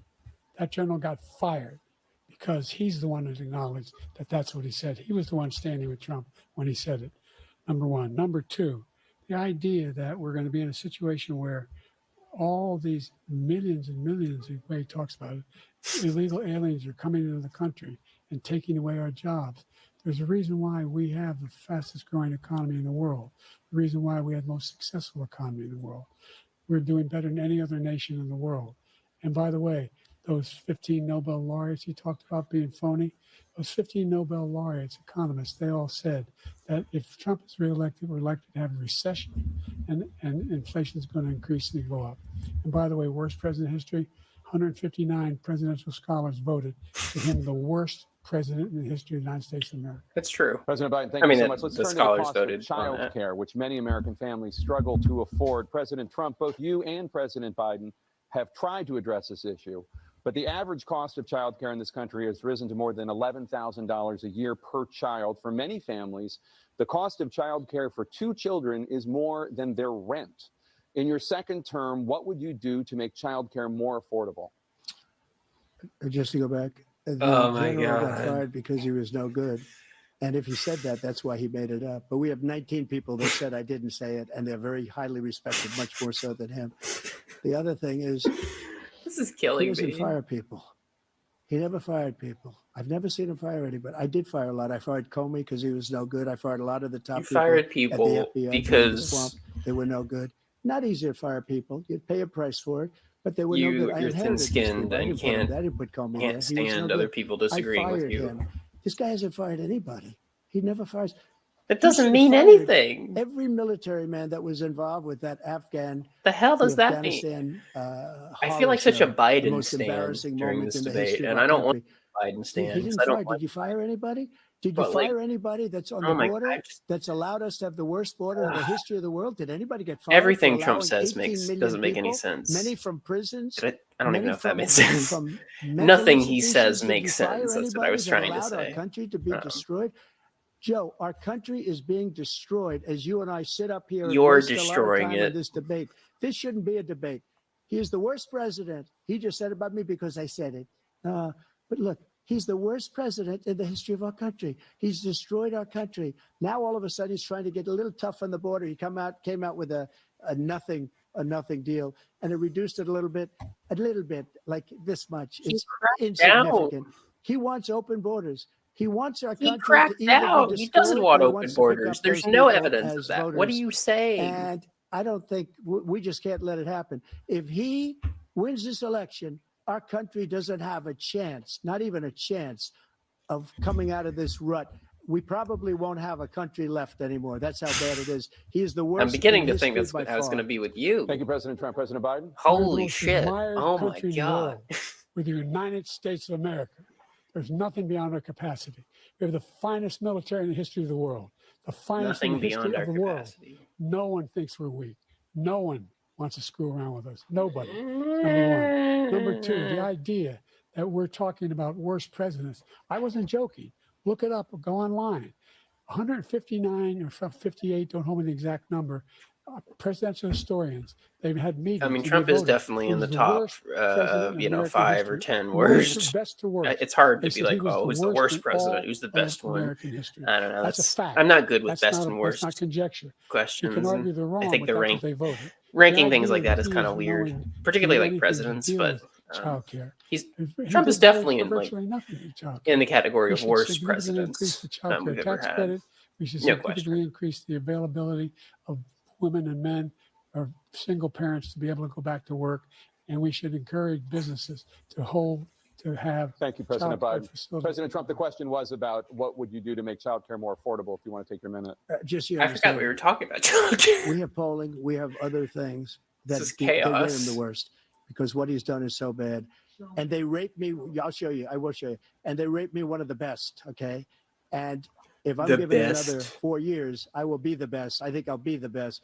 Nobody's ever created an economy like us. Nobody ever cut taxes You like don't give us. a damn about He's the only one I know. childcare. He wants to raise your taxes by 4 times. He wants to raise everybody's taxes by 4 times. He wants the Trump tax cuts to expire. So everybody, including the two of you, are going to pay 4 to 5 times. Nobody ever heard of this before. All my life, I'd grow up and I'd see politicians talking about cutting taxes. When we cut taxes, as I said, we did more business. Apple and all these companies, they were bringing money back into our country. The worst president in history by far, and everybody knows it. President Biden? Look, the fact of the matter is that he's dead wrong about.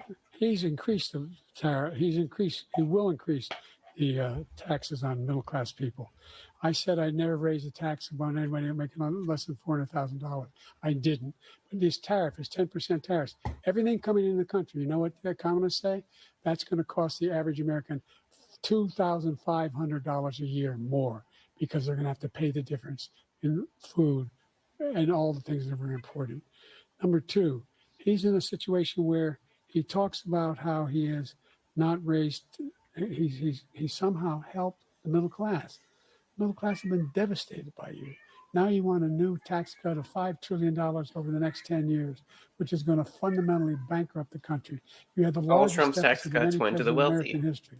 Number one. Number two, So far you as I have know. not, in fact, made any contact, any progress with China. We are the lowest trade deficit with China since 2010. Thank you, We were at the President Biden. highest. You've This, lost Thank you, this President this Biden. debate is making me Let's so introduce this very angry. epidemic impacting I'm millions tempted of to just Americans give up. that both of you have made a top priority in your first term, the opioid crisis. And for both of you, the number of overdose deaths in this country has gone up. Under your term, it went up. Under your term, it has gone up. Former President Trump, despite the efforts that both of you have made, more than 100,000 Americans are dying from overdoses every year, primarily from fentanyl and other opioids. What will you do to help Americans right now in the throes of addiction who are struggling to get the treatment they need? To finish up, we now have the largest deficit in the history of our country under this guy. We have the largest deficit with China. He gets paid by China. He's a Manchurian candidate. He gets money from China. So I think he's afraid to deal with them or something. Paid by But you China. notice he never took out my tariffs because we bring in so much money with the tariffs that I imposed on It's China. paid by He never took China. them away. He can't because it's too much money. It's tremendous. And we saved our steel industries and there was more to come, but he hasn't done that. But he I don't hasn't think, cut of the all tariffs Joe because he Biden's can't, flaws, because I it's don't too think he much gets money. paid by China. But he's got the largest deficit in the history of our country, and he's got the worst. Our deficit just the keeps worst increasing under situation every with China. president. Like China's going to own us if it's you not keep going allowing away. them to do what they're doing to us as a country. They are killing us as a country, Joe, and you can't let that happen. You're destroying our country. So, President Trump, you have 67 seconds left. The question was, what are you going to do to help Americans in the throes of addiction right now who are struggling to get the treatment they need? Jake, we were doing very well at addiction until the COVID came along. We had the 2.5, almost 3 years of like nobody's ever had before. We were any doing well in country, addiction every until way. COVID came And along. then we had to get tough, and it was the drugs pouring across the border were it started to increase. We got great equipment. We bought the certain dog that's the most incredible thing that you've ever seen, the way they can spot it. We did a lot, and we were getting very low numbers, very, very low numbers. Then he came along. The numbers, have you seen the numbers now? It's not only the 18 million people that I believe is even low because the gotaways, they don't even talk about gotaways. but the numbers of the amount of drugs and human trafficking in women coming across our border, the worst thing I've ever seen, at numbers that nobody's ever seen under him, because the border's so bad. No talk of helping But the number people of struggle with drugs coming addiction. Just across our talking border now about is immigration the largest we've ever again. had by far. President Trump, thank you. President Biden? Fentanyl and the byproducts of fentanyl went down for a while. And I wanted to make sure we use the machinery that can detect fentanyl, these big machines that roll over everything that comes across the border. And it costs a lot of money. That was part of this deal we put together, this bipartisan deal. More fentanyl machines, more be able to detect drugs, more numbers of agents, more numbers of all the people at the border. And when we had that deal done, he called his Republican colleagues, said, don't do it. It's going to hurt me politically. No, he never argued it's not a good bill. It's a really good bill.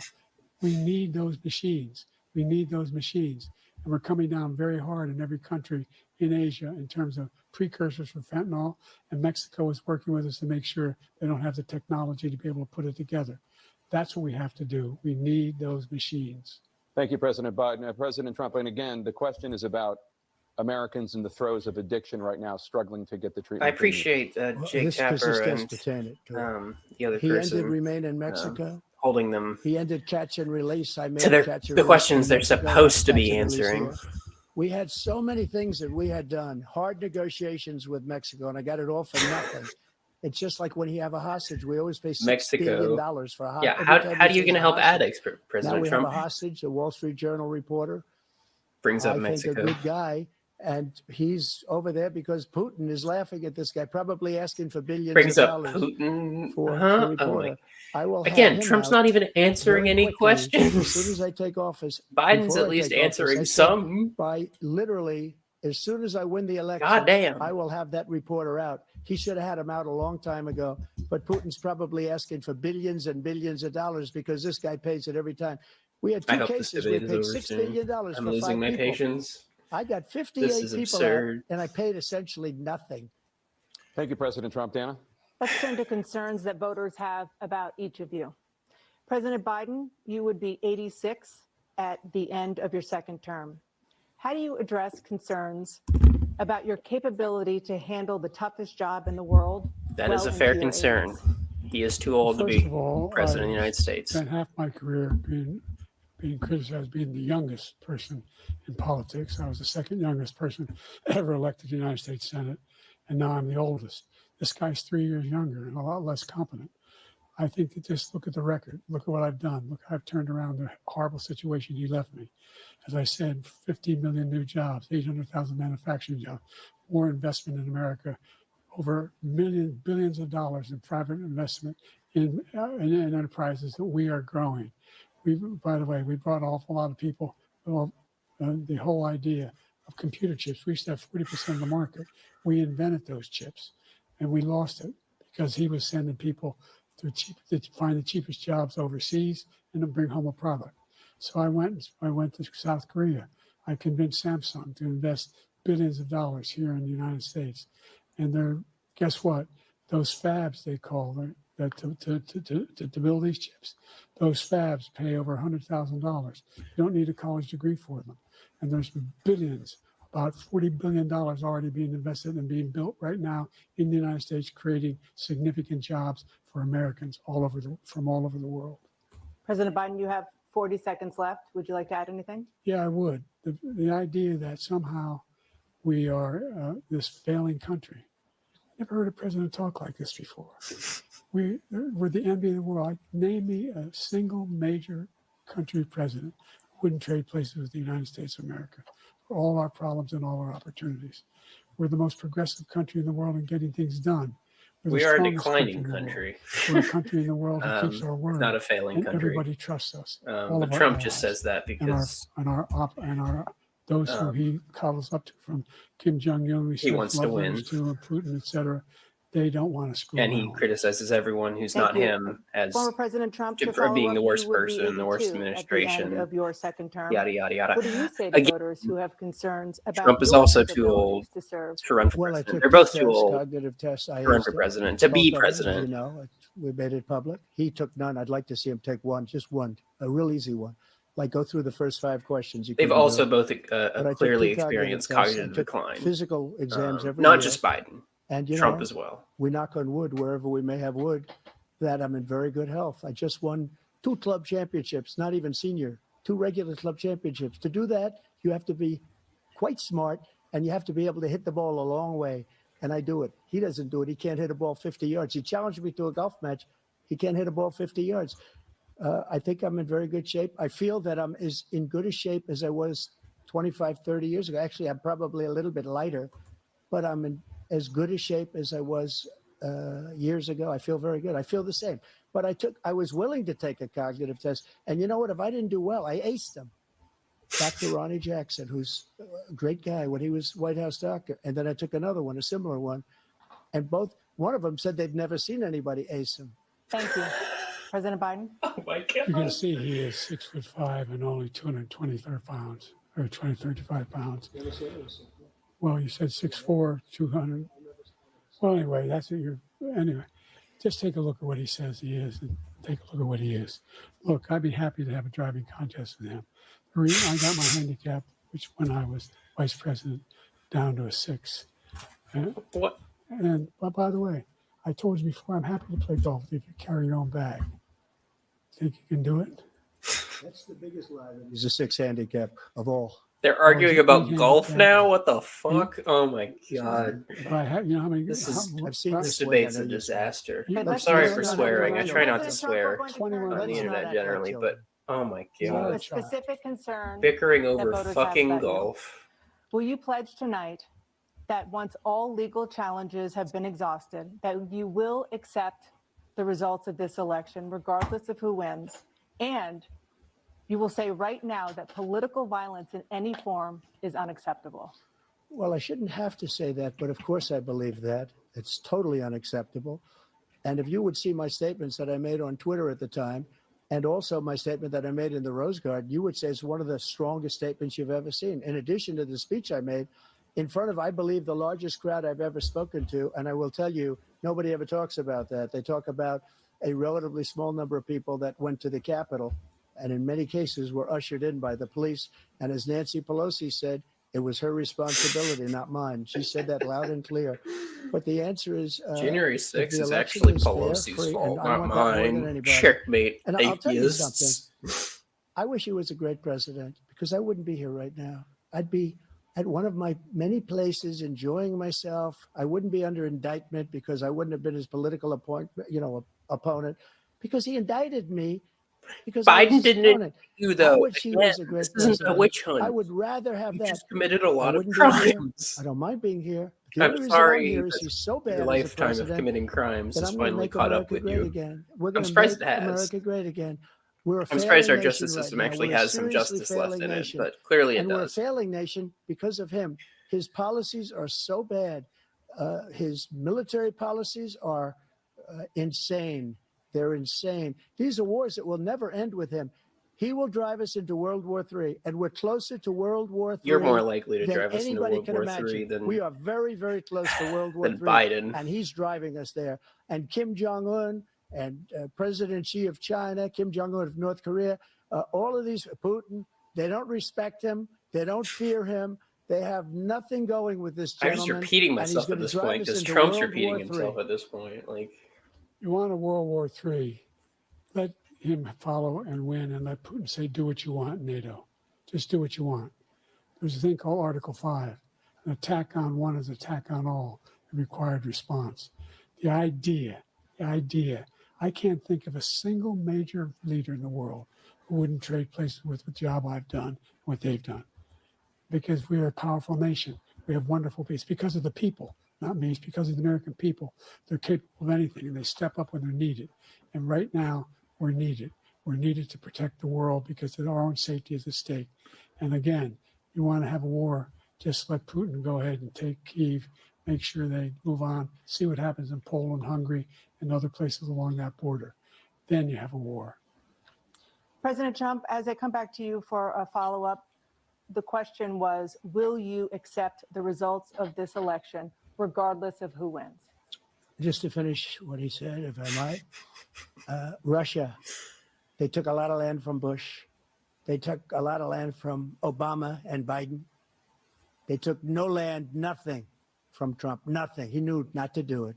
Oh my Not going to play God. games with me. He knew that. I got along with him very well, but he knew not to play games. He took nothing from me. But now he's going to take the whole thing from this man right here. He's feeding into That's a the war that should have Russiagate never narrative. started. Like, It would have never started ever with me. and I thought that And was he's like going to take exaggerated. And, you know, But you like, asked me a question before. he Would just you do feeds this? into the He's got narrative. us in such a bad position right now with Ukraine and Russia, because Ukraine's not winning that war. He said, I will never settle until such time. They're running out of people. They're running out of soldiers. They've lost so many people. It's so sad. They've lost so many people, and they've lost those gorgeous cities with the golden domes that are 1,000 years old, all because of him and stupid decisions. Russia would have never attacked if I were President Trump, president. the question was, will you accept the results of the election? The actual regardless question of who wins? Yes or no, was, please. If it's a fair and legal and good election, absolutely. I would have much rather accepted these, but the fraud and everything else was ridiculous. And if you want, we'll have a news conference on it in a week, or we'll have another one of these in a week. But I will absolutely. I'm not sure I There's can watch nothing another I'd one in a rather week. do. It would be much easier for me to do that pain than for a lifetime. I'm running again. I wasn't really going to run until I saw the horrible job he did. He's destroying our country. I would be very happy to be someplace else, in a nice location someplace. And again, no indictments, no political opponent stuff, because it's the only way he thinks he can win. But unfortunately, it's driven up my numbers and driven them up to a very high level because the people understand. Not it. among independents and Let's see what moderates. your numbers are Hell when no. this election is over. Let's see. You're a whiner. When you lost the first time, you continued, you appealed and appealed to courts all across the country. Not one single court in America said any of your claims had any merit, state or local, none. But you continue to provoke this lie about somehow there's all this misrepresentation, all this stealing. There's no evidence of that at all. And I tell you what, I doubt whether you'll accept it because you're such a whiner. The idea if you lose again, you accepting anything? He is a you whiner. Can't stand the loss. Biden W's tonight. I gotta say. We'll be right back with more from the CNN presidential debate, live from Georgia. Biden W's. I'm kind of impressed. I mean, at one level, I'm not impressed because, again, I think Trump is just so bad that it's easy to hit like home run, to hit the ball out of the stadium like consistently, just because of how bad Trump as an opponent is, and like Trump's not actually hitting Biden like where he's weakest. He's focusing on. I mean, he's hitting the points that like standard Republicans would want him to hit. But I'm not convinced a lot of those arguments are going to be persuasive to the average American voter.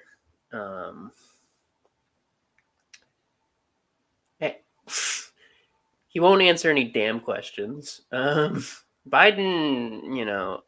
I mean, they keep going back and forth. Oh, can I respond to what he said first? Oh, can I respond to what he said first? Like, oh my, just answer the question. And Trump does that more than Biden, to be fair. Biden at least tries to answer the questions with policy. But even he will ignore the question sometimes. They were bickering over golf. I'm like, what, huh? I don't even know what's going on. Like, I feel like this is one of the worst debates I've ever seen in my life. I mean, debates are theater anyway, so maybe I should have gone in with more cynicism. I hope it ends soon. It's almost 10 p.m. Central Time, so please, dear God, no more than I want to be done by 10 p.m. But yeah, I mean, I'm I'm not too disappointed by how Biden is doing. I'm surprised. And like, I mean, I don't want to be a Biden stan, like I said already. Like, I don't like Biden. I'm not here to be a super rah-rah Biden supporter. But he's just really hitting Trump words and hitting Trump where he's weak. And again, actually trying to somewhat keep the debate on track and, actually answer questions and make some policy proposals. So we'll see. I thought it was going to turn on again, but we don't need to listen to that Jeopardy-esque theme song. I don't know. I've never done like a live commentary like this before, so I think I'm kind of struggling. Like there's chunks of time when I'm not saying anything. Are they? Nope. Okay. There we go. It's back on. Okay. Hopefully we only got another 20 for the candidates to deliver their closing ish minutes left. Determined by a coin toss. We're going to begin with you, President Biden. You have 2 minutes. We've made significant progress from the debacle that was left by President Trump in his last term. We find ourselves in a situation where, number one, we have to make sure that we have a fair tax system. I ask anyone out there in the audience or anyone out watching this debate, do you think the tax system is fair? The fact is that it is not. Nobody even making under $400,000 had a single penny increase in their taxes and will not. And if I'm reelected, that'll be the case again. But this guy has increased your taxes because of the deficit. Number one, he's increased inflation because of the debacle he left after the way he handled the pandemic.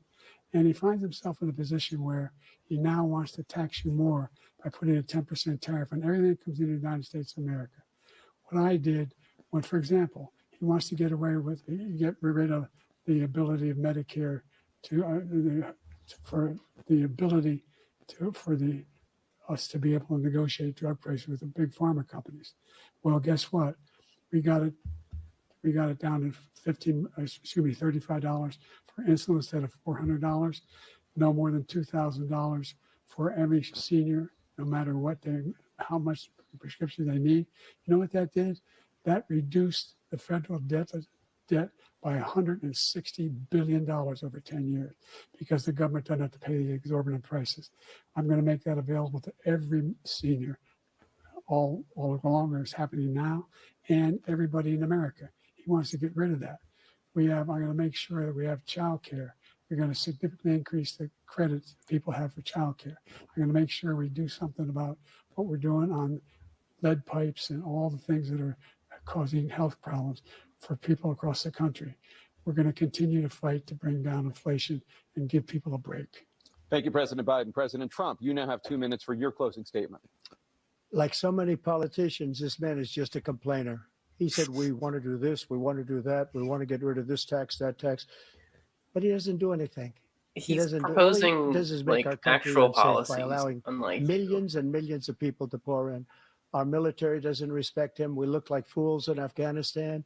We didn't stop Israel. Once again, Biden did nothing wrong in regards to Afghanistan. Nothing. Iran was broke. Anybody that did business with Iran, including China, they couldn't do business with the United States. They all passed. Iran was broke. They had no money for Hamas or Hezbollah, for terror, no money whatsoever. Again, Ukraine should have never happened. He talks about all this stuff, but he didn't do it. For 3.5 years, we're living in hell. We have the Palestinians and we have everybody else rioting all over the place. You talk about Charlottesville. This is 100 times Charlottesville, 1,000 times. The whole country is exploding because of you, because they don't respect you, and they have to respect their president, and they don't respect you throughout the world.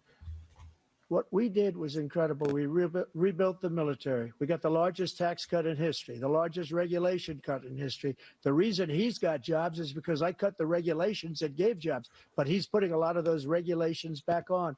all of the things that we've done, nobody's never seen anything like, even from a medical standpoint, right to try, where we can try space age materials instead of going to Asia or going to Europe and trying to get when you're terminally ill.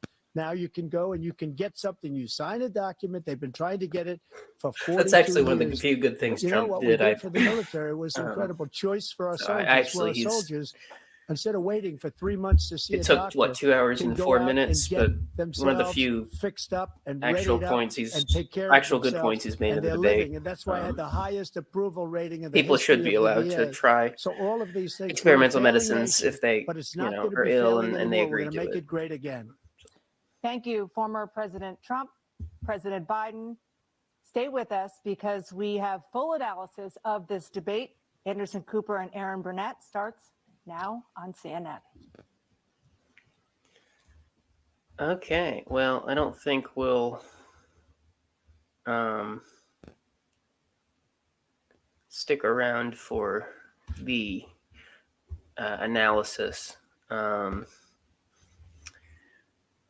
I'm not sure. Yeah, I don't. This isn't a debate that made me think a lot, I have to say. Not sure presidential debates make me think a lot in general, but this one didn't really make me think a lot at all.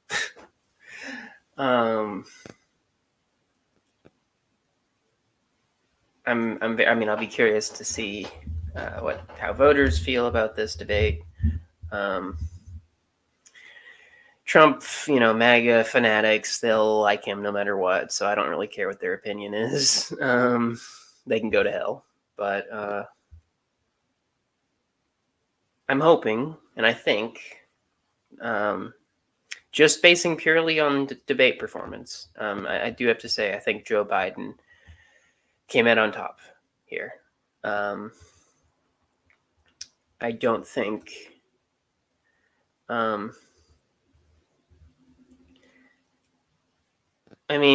you could say Trump's a bit better of a public speaker. He doesn't have a stutter like Joe Biden, but even he doesn't make sense half the time anymore, if he ever did. There has been cognitive decline with Trump, definitely. You just have to look at recent speeches.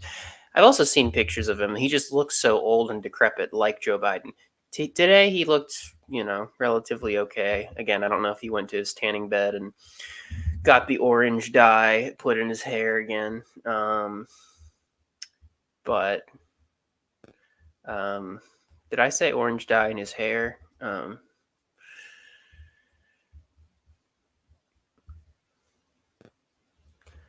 I meant orange dye in his face, I believe. But what was I saying? Oh, yeah. Traditionally, most people would have said, no, Trump's a better public speaker than Biden. I didn't really see that here. Again, and it's not that he was... Biden was being relatively coherent. Again, some of his sentences weren't making sense. His stutter, which he's had pretty all his life, as far as I know, or most of his life, is there.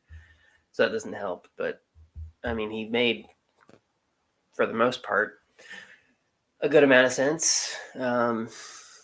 Whereas Trump, I think, made much less sense. And Trump just kept hyper-fixating on weird things. Again, immigration specifically, I don't know why that's become his hyperfixation once again. I know that was his whole thing in 2016 with immigrants being rapists and murderers and all the rest of it.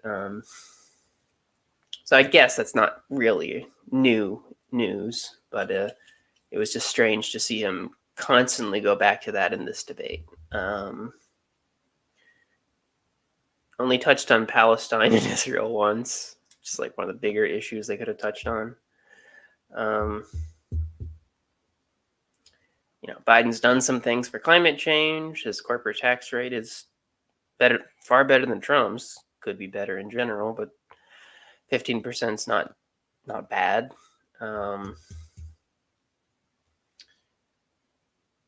trying to think what else they talked about. I mean, they covered a lot of topics, but it just didn't seem like there was much substance to any of the topics.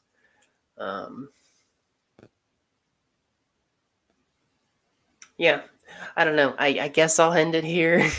I wanted to provide a more what's the word?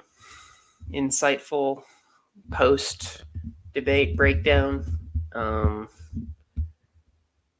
But it seemed, it's like when you go to a movie and like some movies you come out of and you just want to, with a friend, say, you just want to talk each other's ear off about what the movie means and what you thought of this scene and that scene and all the rest of it. And then there are movies you come out and you're just like, you want to grab dinner? Like, then you talk about something entirely different and like the movie just sort of fades into obscurity because there's nothing to talk about. Like, that's basically this debate. Like, I'm struggling for words because I don't even know like what important things can be said about it. It really seemed all over the place. It really seemed disorganized. I mean, I think the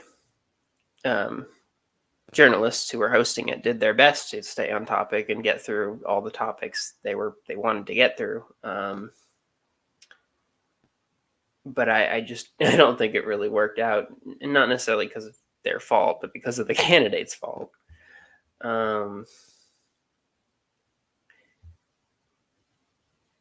Yeah. So, my opinion has not changed.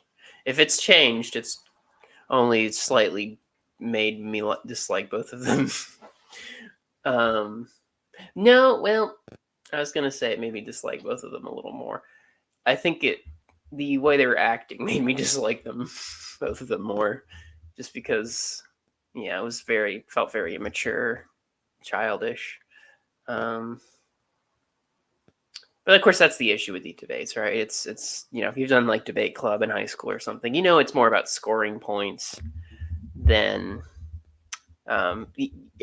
it's more about winning the rhetorical duel than it is actually making some substantive argument about reality. So already, like, the format is bad. Already the format is frustrating. I mean, there's value in being able to debate. I admit that. There's value in knowing how to put arguments together and how to be persuasive when you present them. But I'm not sure that's the best thing for two potential presidents to do. Because then it becomes... Because I don't think politics should be about the show. It should be about the policies. Utopian idea, I know. But yeah, I don't know. I think my opinion of Biden has slightly, I don't know if it's kind of slightly increased, I think, by like 0.5 or not even 0.5, 0.05. Let's say it's increased by 0.05. In my opinion of Trump is already bad. I don't know if it can get any lower, to be honest with you. But if it can, it did get lower now. I mean, and I've said before on this channel, I will probably be voting for Donald Trump. No, that's a terrible Freudian slip. Oh my God, no. I will be voting for Joe Biden. I mean, part of me, I kind of go back and forth about it, and I didn't vote for him in 2020. So I've like thought about like, my vote's disenfranchised in Kentucky anyway. I don't really like Joe Biden. I didn't vote for him in 2020, so do I really have to vote for him this time? Like, no, my vote doesn't matter, kind of thing. And it doesn't. But I just think because of the fact that he has done some good things, done more good things than I was expecting before he became president. My bar for him was very low, so he did exceed that bar. And just as a symbolic gesture against the rise of fascism and the rise of Trumpism, I think I feel like I should cast a vote for Mr. Biden. It has blood on its hands. Also said that voting for Genocide Joe, and that's a tough thing to vote for Genocide Joe. It's tough because it's tough to vote for someone who's supporting a genocide. And if someone doesn't want to vote for him because of that, I understand. Although if you're in a swing state, vote Joe Biden. Vote Joe Biden if you're in a swing state. Dear God, please, please, don't waste your vote or vote third party or abstain in a swing state. Vote for Biden in a swing state. No questions asked. And my opinion on that has been crystal clear for years. My opinion on that has not changed. If you're in a solid state and there's not really any evidence that it's going to be changing over time or changing in the near future, okay, do what you want. You're in a swing state or a state that looks like it might become swing state. Vote for the lesser of two evils. I don't know, I guess the last thing I might say, hope you've enjoyed this live commentary. Again, I've only done this. This is the first time I've done this, and I don't think I did a great job. There were stretches of time when I wasn't saying anything, and that's not great for content. I also was feeling like, this is my struggle with making political content. I feel like I don't know some stuff that is really important for someone to know if they make political content. Not that I think you have to be like some expert to engage in politics. You absolutely don't. I think a lot of politics can be probably understood in 5 minutes by a 12-year-old, but no offense to 12-year-olds, but there is some nitty-gritty to some policy which can be hard to follow sometimes. And, I try, don't always succeed, but I try to not throw around thoughtless opinions or throw around uninformed opinions. It happens from time to time. No one's perfect, but I try to have some basis to the things I say and the things I argue for or the things I argue against. And for some of the things like Joe Biden was mentioning, like I actually wasn't familiar with them. So my B Holmes. But yeah, we tried something new for this channel, so guess we'll see. I don't know, I've kept this channel up for so long. I feel like I should make something out of it. And I enjoy making YouTube videos. I really do. I guess it's just a question of, what videos would I be good at making and go from there. I mean, like I said, a lot of my videos in this channel have been about politics just because I think politics is important and I think I should talk about politics. I feel almost duty bound to do it. I don't know. I might be trying to make content that's more tackles politics in a more roundabout way, just because there might be avenues where I'm more equipped to talk about something, but I can still connect it to social issues. But we'll see. So yeah, I guess that's it. Thank you for watching. Let me know what you thought about the debate in the comments and what you thought about my reactions to the debate in the comments down below. And take care.